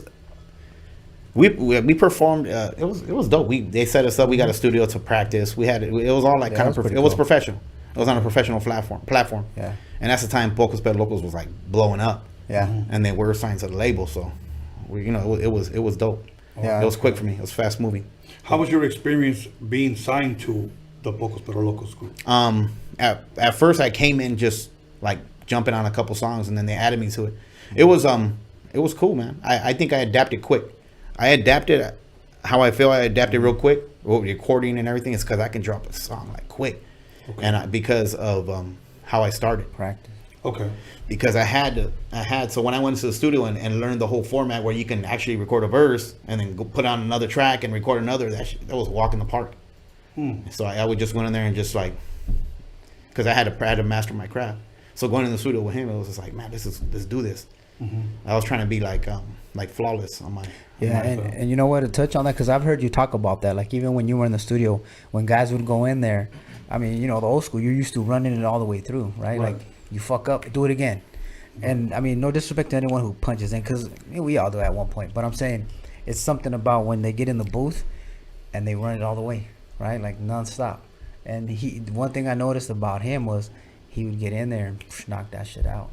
Not even wanting to punch in, like, nah, let me go. And it was probably you rapping over like the way you used to do it, because you didn't have like all that fancy I had to rap the whole song. So I wanted to get it right. I didn't want to be there all goddamn day trying to finish one song. Well, let me say this. Listening to your verse on that one song, I said I conquered, but I came out. Okay. I was really impressed by your lyrics, man. Like, because he always talks very highly of you. So me and my dumb ass, I pressed play and I let him listen to this shit. Me lo mandó. He sent it to me. First of all, when I heard that creepy shit, I thought it was dope. I heard the beat. I heard it was fucking dope. I liked the scenery. I thought it was fucking dope. The first rapper comes on, and I think it was you next. No, it was Mokes. Okay, Mokes. Yeah. But when you came on too, I was very, very impressed, bro. Thank you. No, I really enjoyed that song. That's why when me and Daz talked, we just said, you know what, we'll get you guys on. We'll promote it. We'll push it. Let people know about you. I know your Instagram pops up. That's where people can reach you or DM you. Yeah. And get at you as far as future projects is concerned. I wish this whole thing, this pandemic thing, wasn't going on simply because I'm sure there's a lot of people that wish it wasn't going on, because I do think that you guys would be getting called for some shows. You know, we're gonna do shows. And you know what's crazy about it with the pandemic? It's kind of crazy because we had another single we were gonna do on my lap, right? But that was a whole nother ball game, like as far as like video stuff. But it's just like because of the coronavirus, you couldn't do certain things, right? So like, fuck, what are we gonna do? And so we decided that Came I Saw, and Means had a location, and it fucking worked. You know, like you said, the way it looked. It went with the vocals, with everything. So it was kind of a blessing in disguise, because if not, we would have did another single. So it just worked out, you know. We got a couple of minutes. Okay. In closing, who are some of your, if you will, some of the Chicano rappers that are out today, or maybe within the last 10 years, that you could say, I like them, I think they're pretty dope? That started with me or are out right now? Just in general, just out. My boys, for sure, definitely, because I'm rocking with them. And right now, I think King Lil G's hard. Okay. But you know, he's out, he's doing it. Yeah, he's dope. I think Crook the Felon's hard too. Okay. Shadow's still doing it. I always listen to Shadow. Yeah, he's dope. Yeah, and there's a lot of good artists, man. Yeah. You got Cujo's dope. Yeah. Cujo's dope. Yeah, he's dope. I would say I'm impressed by everybody what they're bringing to the table. Mm-hmm. But those are the ones that kind of stand out to me. Okay. Now let me ask you this: what do you think it's going to have to take for a Chicano to go to the next level, man? The next level? And what I mean by the next level is to get into the stature of a Snoop, of a Game. You know what I'm saying? Somebody. The talent's there. I think that they just need to let us. I think we're knocking on the door right now. I think if you look at it now, like I think King Lil G is doing it, but you know he goes on radio and they're not even playing his music. He been on radio shows. He been on Big Boy show. But I think he went on Power too. But they're not playing. He's not in rotation. Now, say I'm him. I'm not going to speak for him. Yeah. Because I never even had a conversation with him. But here's my thing. You want to interview me, but you won't play my shit? Yeah. When the fuck am I going to even talk to you? That says something. You know, okay, you want people to tune in and hear me, but you won't play my shit. But you'll play this other fucking goofball over here that nobody knows what the fuck he's talking about. You know, at least I can fucking rap type of, you know, so I wouldn't do that. You know, somebody asked me, hey, if Vlad called you and wanted to interview you, would you go on a show? I wouldn't fucking go on a show. And I'm going to tell you why. Why? So he couldn't fucking interrogate me? I see him ask questions that can instigate shit. He was talking to some Chicano dude on there talking about who runs the streets, who runs the jails, blacks or Mexicans. He said Mexicans. Then he asked some blacks, you know, who runs the streets, who runs the jails. Oh, we do. And then he's going back and forth. He's like creating tension. No, that's what he does. You know, I'm like, nah, fuck that dude. You know what? I'll turn him down. I said that to say this, that if they're not playing my shit, don't talk to me. Yeah. You know, so. Maybe that's what has to happen. I don't know. Yeah. I mean, I'm just saying, right? Like, no, you're absolutely right, because like what you said, the talent is there. Yeah. But they'd rather go elsewhere. So, anyways, anything you want to say, man? You want to give shout outs? You want to give props? You want to say anything that we might have missed out? Anything I should have asked you? Can't think of none right now. Okay. But just to let you guys know, the Fly album's coming. It's gonna be out in June. Hopefully early, but maybe late. Clothing too, we got coming. Yeah, clothing. Fly. Watch out, we got random music coming from my boy Mokes, Daz, me, Any Means. Okay. And it's dope. I want to give a shout out to everybody from the Harbor area. That's what. You know, we reached out to you guys, reached out to us. Definitely a lot of love being shown. If you haven't shown love, but show love now, because we're doing it. We're gonna do it big. So a lot of videos coming. We're gonna probably do another video next month. So it's cool. And shout out to everybody from Wilmington. Tony right here. Wish I would have done something with him earlier, but he wanted to take a break. And he's back now. Yeah. Shout out to my family. But we're here now, right? We're still alive, so thank God for that. We're here. So, all good, my brother. All good. So, we're about to bring our next guest in after this 10-minute break. I'm going to go get some modelos, and I'm going to start taking shots with my boy right here. So. Shout out to my girl for supporting me. Shout out to my kids, all 20 of them. No, I'm playing. No, all 6 of them. Yeah, thank you to my girl here too. And I'm glad you gave her a shout out. And I'm gonna tell you why. I interviewed this one guy that thanked everybody but his girl, and she was hot. She was hot. Bro, so. Thanks to my girl too. If it wasn't for her, I wouldn't be doing music right now. That's good. I didn't have support before, and now I have support, and that's what it is. You know what? I'm gonna say this: you got to get somebody you can build with. So that's a good team. That's real. Yeah, that's a good team. So, all right, everybody. Once again, the Night Owl Doll, autographed by Night Owl himself, and we have the music. So, all right, make sure you get it, okay? And at night, he actually walks by himself. But I didn't tell you that. So once again, $50, drop it on the donation, and we'll get it out to you ASAP. So call somebody, text somebody, slap the shit out of somebody, let them know that Mokes is in the motherfucking building, and we'll be back. Lonzo, you ready? Yeah, I'm ready. You ready? Yeah, I'm ready. You sure? Motherfucker, I'm ready, goddamn!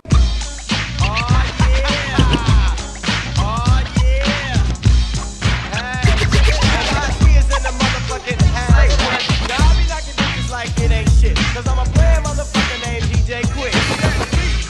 It's a full-time jack move. Chili kill yo, homie, make the track move. Freestyle, me and mama keep the big chicken. Sweat dripping, girl is in the middle when you chill. Walked in the house, got shot. 1,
Call somebody, text somebody, slap the shit out of somebody.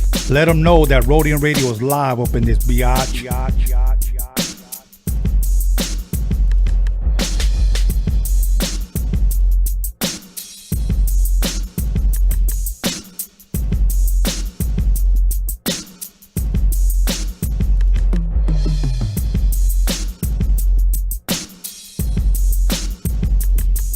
John motherfucking Elkins on the beat, y'all.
Welcome back, everybody, to Roadium Radio, episode 59, and we're just going to go ahead and jump right back into it. So, without further ado, please allow me to introduce Mokes, my brother. How you doing? Oh, man, excited again, once again, to be back, man. I didn't expect to come back this soon, Tony, so shit. It's all right. You're good, homie. Man. You know what? I saw you brought a bottle, man, and I kind of want to pop it open because I got my Modelos. Oh, yeah. So can you kind of share a little bit about that? I got you, man. This is more than a bottle, man. This is a statement right here. It's Buena Vida. You know, one of my boys, a boy Ernie, rest in peace. You know, Mad Dog, Earn Dog 2020. You know, his brother's doing his little venture, and you know, it's inspiring me as well to get some stuff going on too. You know, so this is for you, man. So this is like for you. It's a michelada mix. Okay. Nice. Michelada mix. Yeah, okay. Buena right, Vida. Cool. You know, so like I said, it's more of it's what we do. You know, we live the good life. Well, first of all, I want to say thank you. And what was the name again? Once again? Buena Vida. My boy Steve. Steve. Yeah, from San Pedro. Much love, San Pedro, the Harbor area. Thank you very much. I'm going to try it live on air. Oh, it's fire. But while I pour, I drank it yesterday, all day. For real? Yeah, all day. Damn, like, how did he do it? A mano, or you know? Yeah, it's some homemade stuff, man. Smell it. Take a whiff. I ain't wait. It's pretty good now. Not to disrespect. Not to disrespect my boy Mini Micheladas. And you ain't even got to put a lot in there. You know. I hit you. Oh shit. Yeah, it's fire. Trust me. All right, we came bearing gifts though, Tony. We got you all day. Thank you, man. I see you guys got cooking. plenty more. Oh yeah, already, I promise you those. I promise you those right there. But we'll get to those. Yeah, right? we'll get to those. Anyways, man, since the last time you were here, we chopped it up. We had a dope ass time. What have you been doing since, man? Fill us in. Since then, really focusing on the music, man. Like I said, the excitement. Not to say the excitement is back, but I'm starting to feel something that I had once back then. You know, as far as like the real excitement, you know, because you know, music's always been a constant thing for me. But to really be involved and have things to show and to be able to display them, like on your show and be here with S.A. Daz and the Spanish Flight thing going on, man, it's just too exciting, man. It's like today was just a crazy day, just in general, man. I got so many things that happened today that just let me know that this music thing is what needs to be going down right now. You know what I mean? First of all, you know what? I'm digging your jacket, man. Thank you, brother. Thank you, brother. Well, to be honest, I wore this for you, man. I ain't gonna lie. Damn. Look, and we matching. So Yeah, that's right. You know? Oh yeah, that's dope, man. Julio Cesar Chavez jacket Oh, from you already know. The MGM. MGM. You was saying that. Yeah. You actually seen that. You was out there. Yeah. During that time, and you actually seen this jacket. Okay, check it out. That was supposed to be Chavez's 90th win. It's supposed to be, right. And he lost to Frankie Randall. Randall, And yeah. there I was ringside.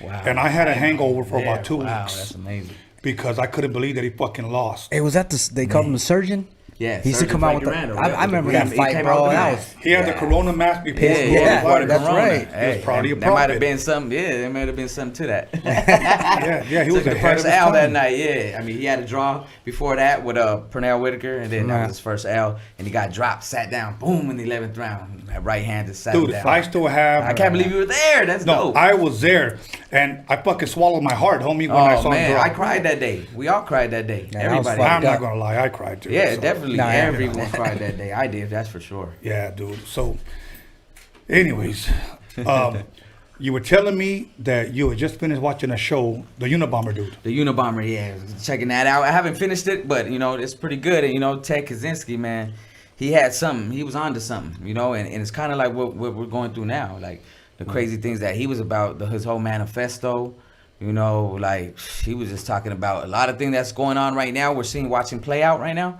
He was kind of onto everything. You know what I mean? The Unabomber. Yeah, check that out. Man. Didn't his scandalous ass didn't he go like to Harvard or Yale or something like that? Yeah, he I can't exactly I don't want to say what college, say the wrong college, but definitely, yeah, he was a smart dude. He was into that whole thing. They used him for government experiments they did on him too, and that kind of flipped him out and set him off too. And he was, you know, the Unabomber came out in the news later on, probably in the 90s and 2000s or whatever. But he was doing this stuff during the 70s and 60s. He was already bombing stuff. So, you know, he was on Crazy. He was dropping bombs like Saddam. Oh, yeah, definitely. Oh, so, yeah. speaking of bombs, you guys just recently dropped a bomb. Oh, man. Let's talk about it. Okay. So now, yeah. How did you get together with him on this project? Was it a meeting? Did you call him? Did he call you? Well, for this project, I got a phone call. Okay. It was early in the day. It was a nice day, sunny. I remember getting a phone call, and I was like, I gotta step outside. So I sat on my porch, and we chopping it up. And at first, I knew what he was saying, but I felt like excitement, but I didn't want to really.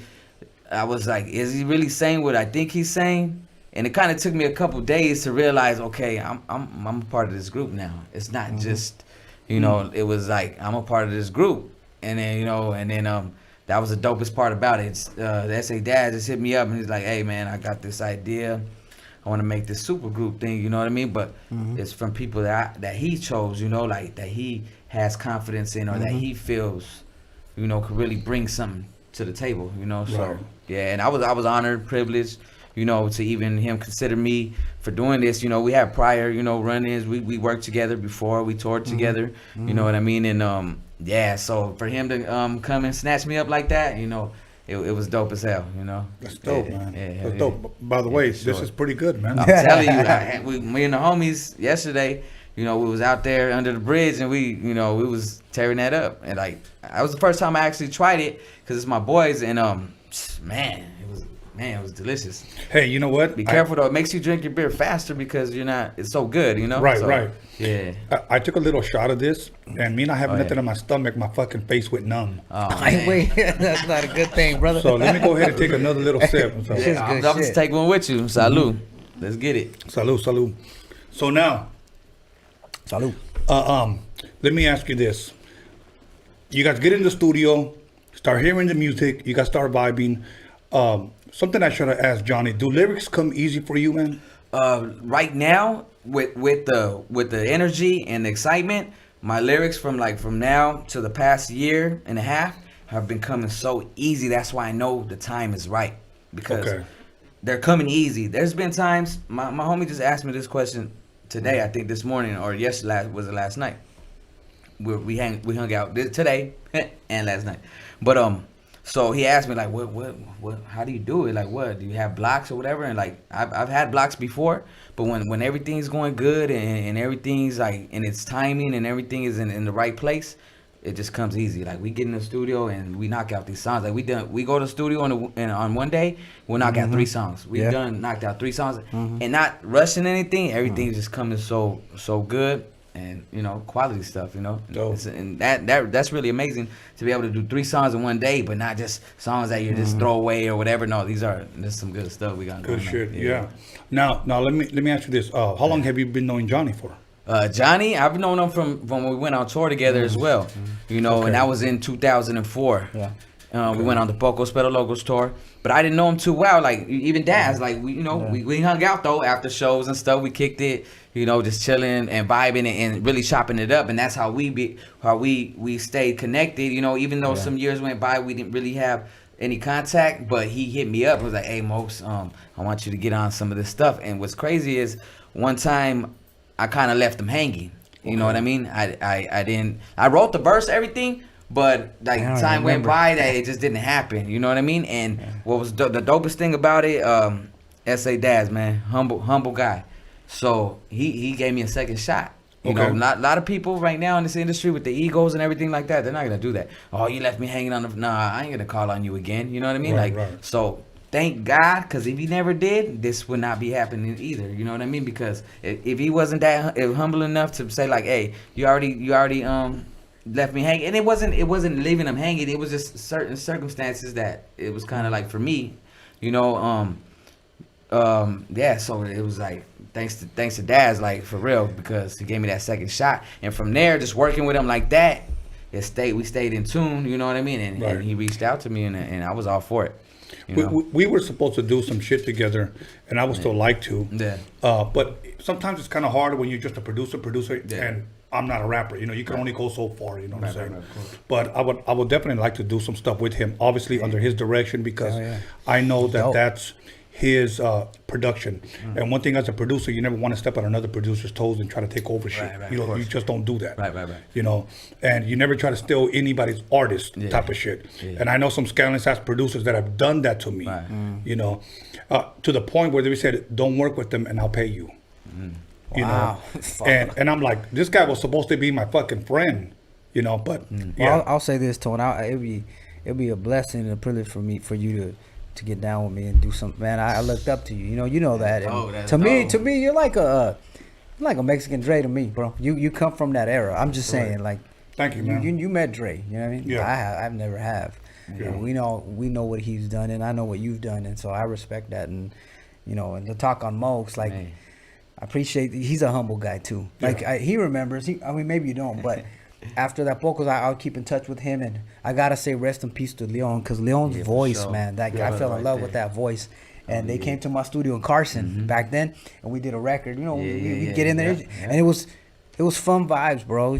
Leon was a cool ass motherfucker. We just get in there, drink, laugh, but we put out some good ass music. So anyway, I just want to say, bro, I'll be. Thank you, bro. I really appreciate it. And believe me, dope, man. We get together and get something popping, because it's similar to me. Like when I hear your stuff from back in the days, and what Daz is doing right now with the scratching, like you don't really. It's hip hop. We in the hip hop gang, and it's like you don't really hear a lot of the DJ element going on. You hear a beat, there's a beat going on. You got a hook, you got a verse. But now to hear like everything incorporated, you know what I mean? Like it's pretty dope. It's kind of bringing back a feel. Modernizing, but still having a little old feel to it, you know what I mean? And there's something for everything, you know what I mean? I love the old feel shit. Yeah. Definitely.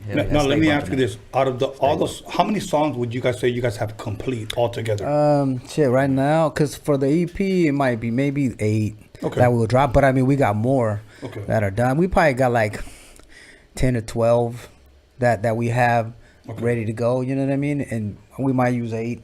And then, like I said, there's a project for Johnny coming after. So, it's just picking. And now, whose decision was it to say, this is going to be our first single and our first video? Was it a corporate decision pretty much, or was it your decision? Well, like when we had decided on My Lap, remember, like that was gonna be a single, that song On My Lap, but the coronavirus kind of just boom hit, right? And we were all talking, Mokes, myself, Johnny, Means, and like bam, because they were like, we got to get a video out, bro, like we can't wait, let's just You know, and I don't know if it was Means that told me, fucking I came, I saw.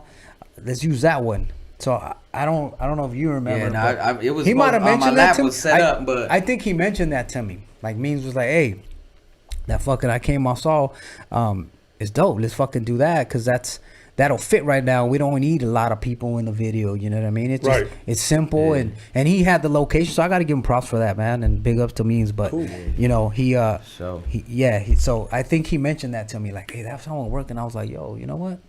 And one thing with me, man, you know, I always listen. You know, I'm not those guys that like, no, fuck it, this is what I see. You know, I'm open to hearing. Cool. You know what I mean? It's just to me, it's just, you know, you surround yourself with some good people. And how did you like that first single? I mean, as far as did you feel like, okay, that was the right one? Like this whole EP that's going on, like honestly, they could all be their own individual singles. Okay. Like you could go with any one of them. And like he said, you know, we had this other one set up on my lap. We had the cover art done, like ready to go. You know, and like you said, with the times, we just had to go off the fly. You know what I mean? Like we had to switch it up because like the other single, you know, it's like a summertime vibe, a little different, and we can't really get it in like that right now, you know what I mean, due to the circumstances. So it got switched up, but thank God, you know, the music that we putting it out, they all have their own, man, they're all ready to go. Like they're dope, man. Trust me. And I'm excited about it, and that's why I really have this excitement, because the people that are around me, like Daz, he getting it on the production. It's crazy. Like how you said you were surprised when you heard that. Yeah. I'm not gonna lie, I was too, because like, I mean, you know, I know what Daz has done in the past. You know what I mean? I know what he's done recently too. You know, he's got a lot of stuff going on, you know, with the other projects he does as well. So, you know what I mean? But just to hear it, like, and hear him get down like that and switch it up like that with little sounds in there that, like, when I still listen to the song now, I'm still hearing little things that I wasn't sure that I heard, or like little sounds in there. You know what I mean? Because I enjoyed it. And that was the first thing I called him, and I told him that. Him that. Now, when Johnny calls you, does he ever like, hey, what's up? Hey, man, he got us on talking like that. But hey, I remember we were in the studio and he did it for the first time. I was like, yeah, man, and we just wanted to bring some fun to it instead of everybody so serious, like you said, smoking in the video, drinking, everything. You know what I mean? Which is cool. You know, there's a time for everything. You know, it's a vibe for everything. But yeah, man, when he did that, it was over. This is your Theo. So you got to catch that part, you know what I mean? Like, it's the Theo voice, but he's like, but a little creepier, of course. But he's like, this is your Theo, you know what I mean? Like, everybody has a Theo, that crazy, creepy Theo. Maybe I should find out where you got those dolls. I can fucking make a fucking doll. We can make a doll. Like, hey, this is your Theo. You can put the fucking doll right there, bro. Theo doll, homie. Your Theo. After you buy, you can do whatever you want with it. But yeah, most definitely, man. That would be dope. You know what? You guys should do skits with that voice. Yeah. Well, the next single, if it works out that way on my lap, it has another intro, you know, and that one would fit like the Theo in there sitting in the video, you know what I'm saying, you know, playing it out, you know what I mean, because that one kind of, you could see the radio playing in the summertime jam coming on, you know. Oh yeah, so, put him in a rocking chair, looking like an old man, using that voice with his down and everything. Fuck yeah, with his peace pipe and everything. Yeah, that'd be dope. Pinche tequila right here, so smooth, bro. This shit gets you pedo, huh? Hey, you want another one, bro? No, mama's way. I'm still. Ooh, I'm hot. This is my chance to take. You want another one, bro? I'll get one. Yeah, that's why this jacket coming on right now. Ah, fuck. Have you ever? Go ahead, dude. Have you ever had this one called what is that? Oh, my girl, I had this tequila, bro. Johnny Dio drinking one in the studio. What? Avion. Have you ever had Avion? It kind of reminds me. It's smooth, bro. So I have it in the studio, but pinche Johnny D se la toma el güey. Like, it's so fucking smooth. He said Avon. Avon. Avion. And it reminds me of this. Avion water?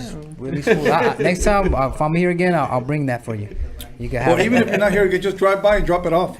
I'll just drop it. I'll bring it for you, bro. So now. Yeah.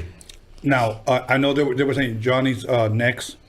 As far as a project is concerned, are you looking forward to your own EP or album eventually? Man. Yeah, I mean, I've been waiting for this from day one. You know what I mean? Like, it's an opportunity for me, and thanks to Daz, he's giving me that shot. You know what I mean? He already told me, you know, when he actually, you know, told me like, hey, what's up? You down to be a part of this get down? That was the same day he told me, like, look, I would love to do an EP for you as well, or an album, you know what I mean? And right there, you know, I was already down for it regardless, you know what I mean?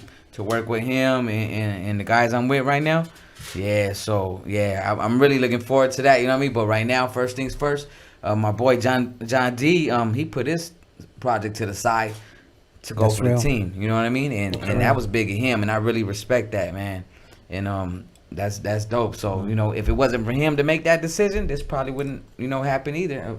You know, Daz. You know, he's Spanish Fly. You know, he's been there from the jump. You know what I mean? And yeah, so he's gonna make those decisions, but the good thing, he's a humble man and he listens out. You know, he lets us speak, and you know that's important. You know, especially when it comes to a group. You know what That's I mean? dope. You know, when everybody's together and they're and everybody's vibing, Yeah. how was that chemistry, man? Explain Oh that. man, check this out. We be in the studio, we laughing, we having a good time, we recording footage. You know, Dad's record some footage in there. That's important. And we feel comfortable and we're laughing.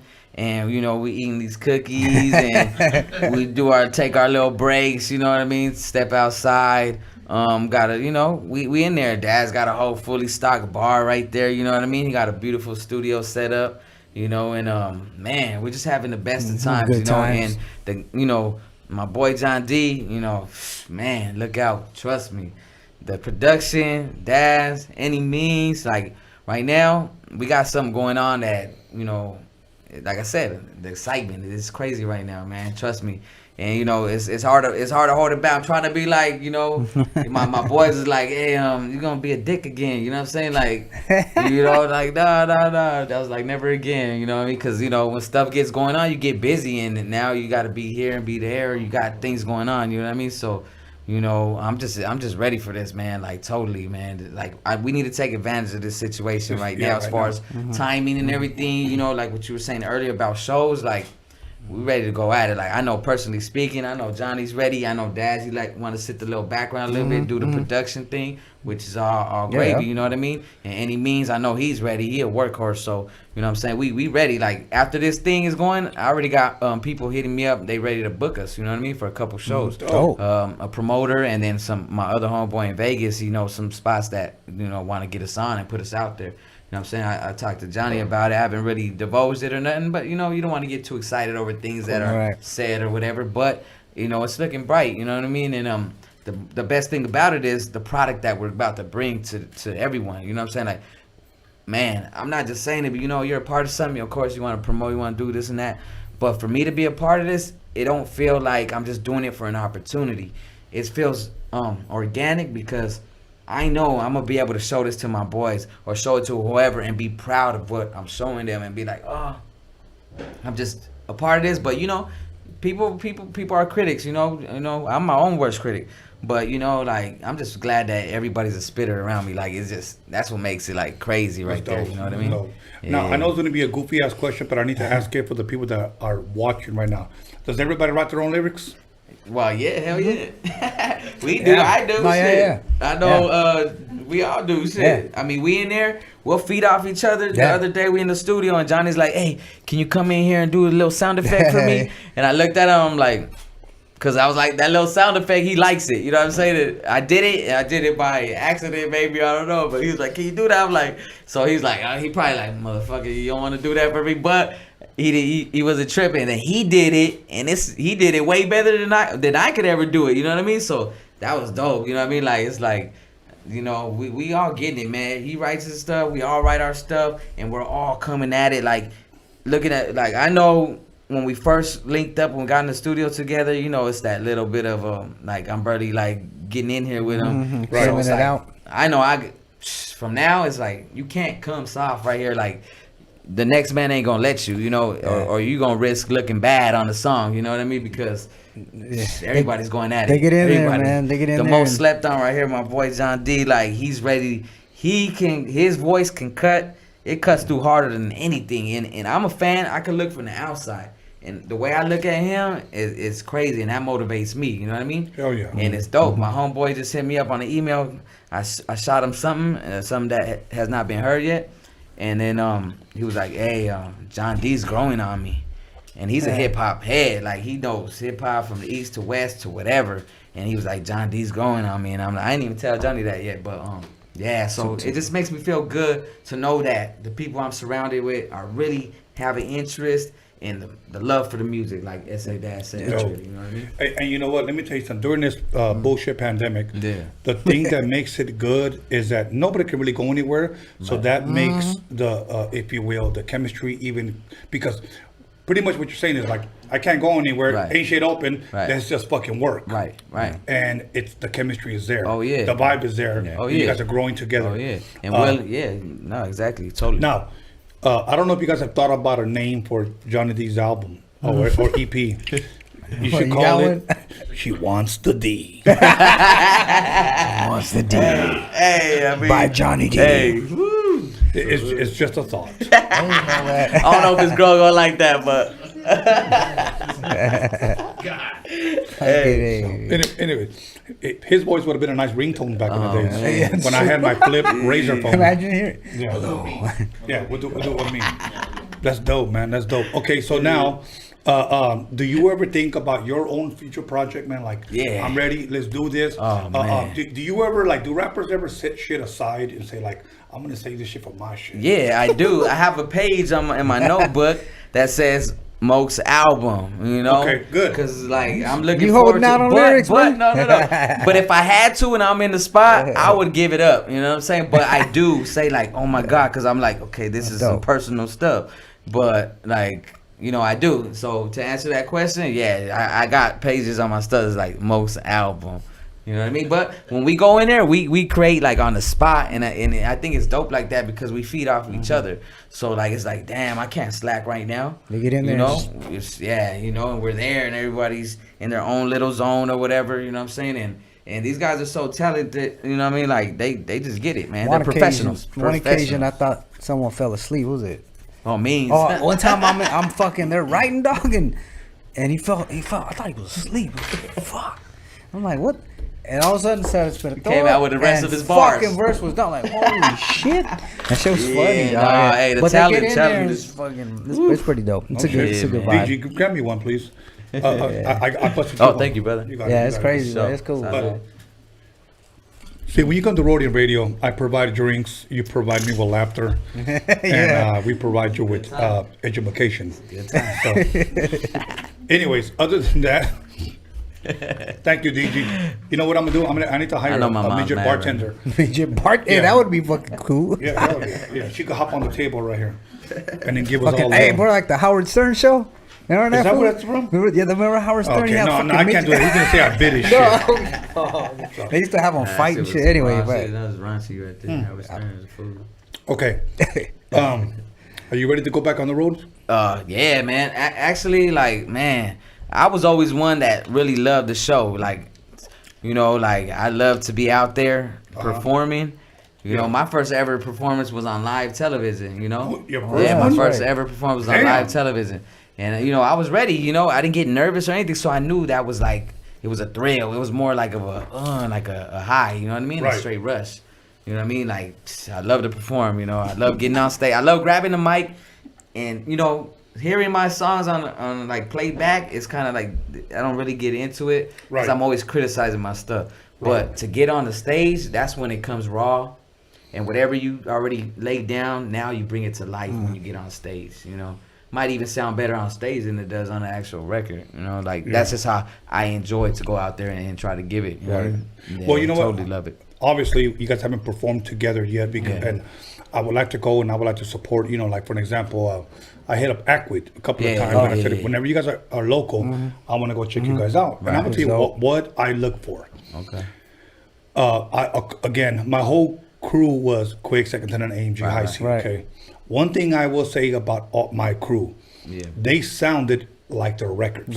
They didn't, you know, there are some people that you go watch them perform and you're thinking they don't sound nothing. Oh yeah, I've seen it. Nothing like their records.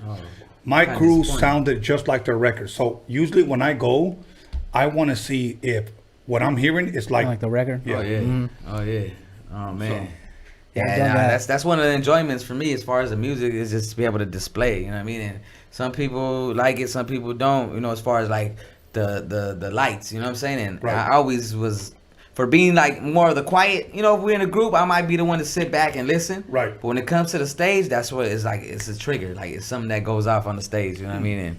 yeah, you know. Okay. I can't wait. Now I'm gonna ask you a question. Are you gonna be rapping on any of this shit? Yeah. I'm actually on. Matter of fact, I'm on a song called "The Crown," if we name it that. But anyway, and I rap on there. That's when we come back to back to each other. That's where like I actually was mentioning to you, female, you know, because you mentioned female rappers, and so I got Dominique. Shout out to Dominique. I don't know if you remember her, but she's dope. She's gonna be on that record. Okay. I just talked to her today, and so shout out to her. But anyway, yeah. So I'm rapping on some of them. For me, I just think these guys are just dope. Like I'm kind of like taking a back seat on the MCM a little bit. I'll jump in here and there. Sometimes I hear something, bro, and I'm like, I'm like, hey man, let me get 4 bars in that motherfucker, you know? Yeah. But they're killing it. So I will be on some of them. Yeah. Okay. Yeah. Now, on this project, what do you think your strengths? Well, maybe just not on this project, but let's just say right now in your life, what do you think is your strength, rapping or production? Shit, like at this point in my life, I think production right now. Okay. Yeah. I haven't really. I zone in on things. Like if I'm gonna write, I zone in on writing. But production, I'm zoned in, and not just that. Just like beyond that, you know, like in the early '90s when I started making beats and all that shit. It was a lot of sampling. I'm still sample, but back then it was a lot of sampling and just putting the beat over the sample, right? Yeah. Shit like that. Now I'm at a point where even if I do sample, like you might not even know what I sample. I like to just, and you're big on that, like, you know, making your own. You know, you always talk about that. Like, and on your documentary, bro, I saw it. You had your drum, you had your SP12 maybe, was it? Yeah, the SP12. And you fucking made a beat, and you told it, young motherfuckers, like, make your own shit. Like, if you're gonna take a break beat, break it down, make it your own. Yeah. So I took that to heart, and so I do that now. Like I'm more into that and more into the textures of the shit I'm putting together. If it's a sound, like I want to tweak it and change it, and so I'm really heavy into that and more of the. Even though I don't consider myself the greatest, but even in the engineering, bro, I'm trying to tap into, you know, EQing and certain things like that. I'm more heavy in that right now, so I'm in the zone with that. I'm gonna tell you why I backed off of engineering, because when I was producing and then I got into the engineering part, I started focusing in so much on that. I gotta tweak this tambourine, I gotta tweak this snare, I gotta get this 808, that I was taking creativity time away from my production. Yeah, but I know you're doing both, so it's tough. It's tough. But I agree. I know what you're saying, because sometimes you get too into the engineering part, you take away, right? You take away from the production and just leave, you know. So I battle with that. But I'm aware of it, you know, and I remember studying RZA a lot, and you know, if you listen to the early, what is it, 32 chambers, 36 chambers, maybe their album they made, like that shit was classic, right? Yeah. But he didn't know a lot about engineering. No, he didn't. He didn't. But it was dope. Now think about this. He didn't know much about engineering, and it wasn't much of a dope engineering project. Right. But that motherfucker made history. Exactly. Period. Yeah. So here's what I say. MC Breed told me this. You know, ain't no future in your frontin'. I was sitting with a very well-known producer, and he was always trying to engineer and trying to make it sound fucking clean. Yeah. And I remember MC Breed, rest in peace, said, "Man, we did that fucking song in my homeboy's bedroom. It's and better. it sold 2 million fucking copies, homie. Wow. Yeah. And the engineering wasn't that good. No. So my thing is that you could try to make a song sound pretty, but if the song is not banging, you know. And that's the thing that I try to be careful with. Yeah. You know, and I don't want to. And I don't get me wrong. I'm not like a nerd geek where I'm like, oh, 3 hertz of 3 dB here. You know, no. You know what I do, Tony? It's like feel. How does it sound to me? You know, how does it feel? If it sounds dope, fuck it, it's good. Yeah, well, you're and doing a good job, So I try to stay there. bro. Thank you, man. I appreciate You're doing that. a good job. Mokes, I see you opened up something. It smells like. Hey, bro. Come on. I got something for you, man. Tony, I promised you last show that I was going to bring you some cookies. Let's see. This is not your granny's cookies. Is this a grab bag? Grab bag for you. Okay. Hey, if you feeling funky, you might just take a bite of that. But you know, I'm not trying to encourage you, Tony. You know, I'm just okay. Don't eat the whole thing, right? I mean, it's might up not to you, come bro. back. It's up. I made 2 of those in the studio session, and I was Birdie, like, it took me a whole day to recover. Damn. Oh well, Is that read the when you went- label. Is that Read when the you went in label. the booth? Yeah, Is that when you went in the booth? I was like, hey, bro. I was like, I think I Medicated. Okay. Not your granny cookies. Not your granny's cookies. Hey, John D's sister makes these personally. Dope. Like, these are homemade. Hey, you That's know what? the I think sis. she's the one that DM'd me. Yeah. I think she made regular cookies. Yeah. Okay. Wow. Yeah. If you don't want to mess with these, Tony, so you can get the other ones. They just regular cookies. You know, but these are the ones. Well, thank you. Big up to John D's sister For too. She sure. made me like a 110 salad. I put it in the studio like a Yeah, like she a little gets frame. down. She hooked it up. So thank you. You know. Dope. Thank you. Everybody get at her if you guys want medicated cookies. Medicated Okay. cookies? I don't eat those, bro. Hey, where can she be reached at? Nacho Granny's cookies. Nacho Granny Cookies. Where? Instagram? Instagram. Get at her if you want to get medicated. Okay. So bomb. I ain't you gonna may lie. not I come wouldn't lie back, to you. Why but not come back? they're good. Okay, from what they tell me. He gonna see Tony out the street Yeah. butt naked like Hey, homie. He goes, he told me, be like, hey, this is your deal. Hey, homie, I'm about to be butt naked, doggy style on top of my refrigerator. Tony gonna go make a whole album tonight. I'm gonna be like, these are not your granny's cookies. She wants the D. All right. Anyways, all right. Mokes, any shout outs you want to give? Oh yeah, I got a few Take- shout outs. take your fucking time, homie. Okay, thank you, brother. Go ahead. Well, you know, first of all, I want to put like some attention to my cousin. You know, he was a mentor to me growing up. LB, he's locked down right now, Terminal Island. You know, he's got sentenced to 10 years. He's done 9 years. You know, he's done the time, and right now they have an outbreak. You know, the coronavirus outbreak over there. Yeah. More than 600 inmates out of 1,000 are already infected. You know, so it's a dangerous situation over there. You know, I understand. You know, but I just want to send love to all the families that are dealing with this situation, and free LB. You know, hopefully he can come home early. You know, my prayers are with them. I want to say rest in peace to my brother Manuel Valle from the projects right there in San Pedro. He just passed away from the coronavirus. You know. Wow. And so you know, shit is real, but we still have to live. You know, we gotta have fun. We gotta laugh. We can't just sit around and die. You know what I mean? But I want to give a shout out to everybody from San Pedro, from the city. SA Dad, special thanks. My boy John D for inspiring me, my favorite rapper right now. My boy Means, you know what I mean, the swaggiest Mexican in the game right now doing this thing. And thank you to Tony again, once again, you know what I mean, for bringing us out here and, you know, having a good time as always. You know, I feel the hospitality, feel the love. And shout out to my moms, my pops, my kids, my son, my 16-year-old, you know. He's becoming a big boy now, and it's kind of scary. I love you. You know, my other son, my middle son, Daniel, you know, he's just independent, you know, loving. He's like me, you know what I'm saying? And then my little one, Yasi, that boy is just running, doing his thing, and it's amazing. You know, it's kind of sad. You know, he can't go to the parks and play, but we still living life, you know, and, you know, that's the message I want to give. You still got to live life, have fun, have a good time. Love those that are close to you, you know what I'm saying? And we here at Spanish Fly all day, bringing you that hot stuff. You know what I mean? I want to say hot shit, but we bring you that hot stuff right now, straight up. Oh, go for it, brother. Oh, shout outs. Oh, shit. Whatever, man. Go No, for it. no, it's cool. First and foremost, I got to shout out my girl who's here with me, because with her, this wouldn't be possible. So, you know what I mean? Johnny D made me look like a tonto. He did it first, so I got to do it. No, just kidding.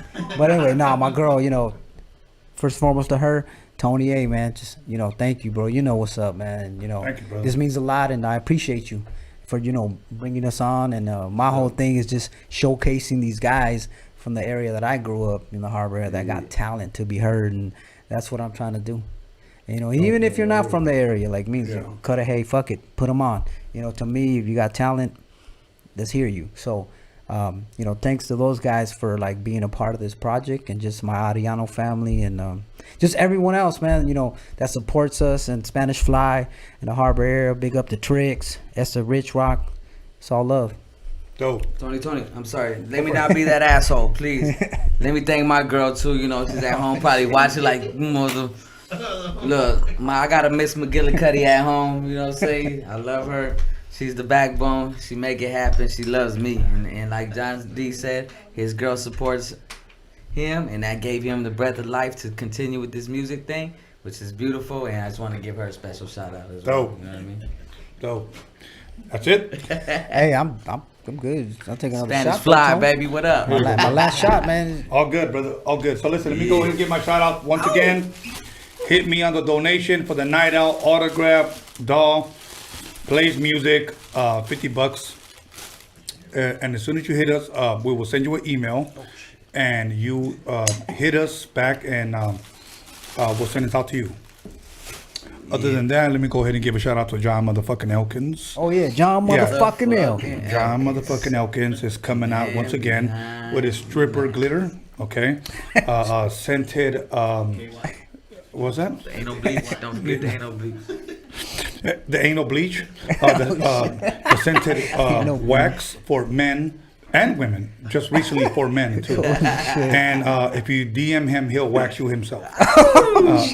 He's also coming out with his videotape where if you email him your oldie, he'll work out to it and then send it back to you for a small donation. Holy shit. So make sure to be looking out for that. Other than that, my boy Daniel DG Media Clips, I'll give a big shout out to him. My son B Scanless for helping me promote this. And I have two shout outs that I gotta give. These are Joey Mejia and Bobby Pimentel. Hopefully I didn't butcher your name. Thank you for watching. Thank you for Double Up. Other than that, I just want to thank me. Give a shout out to my boy Night Out and to my boy from Strength Cartel. Thank you for the pre-workouts. And we will see you here Wednesday. And I got somebody coming from the harbor area. Ow. The harbor area's got mad talent. So be looking out. We'll be back Wednesday. We'll be back in that ass. Yeah. Peace.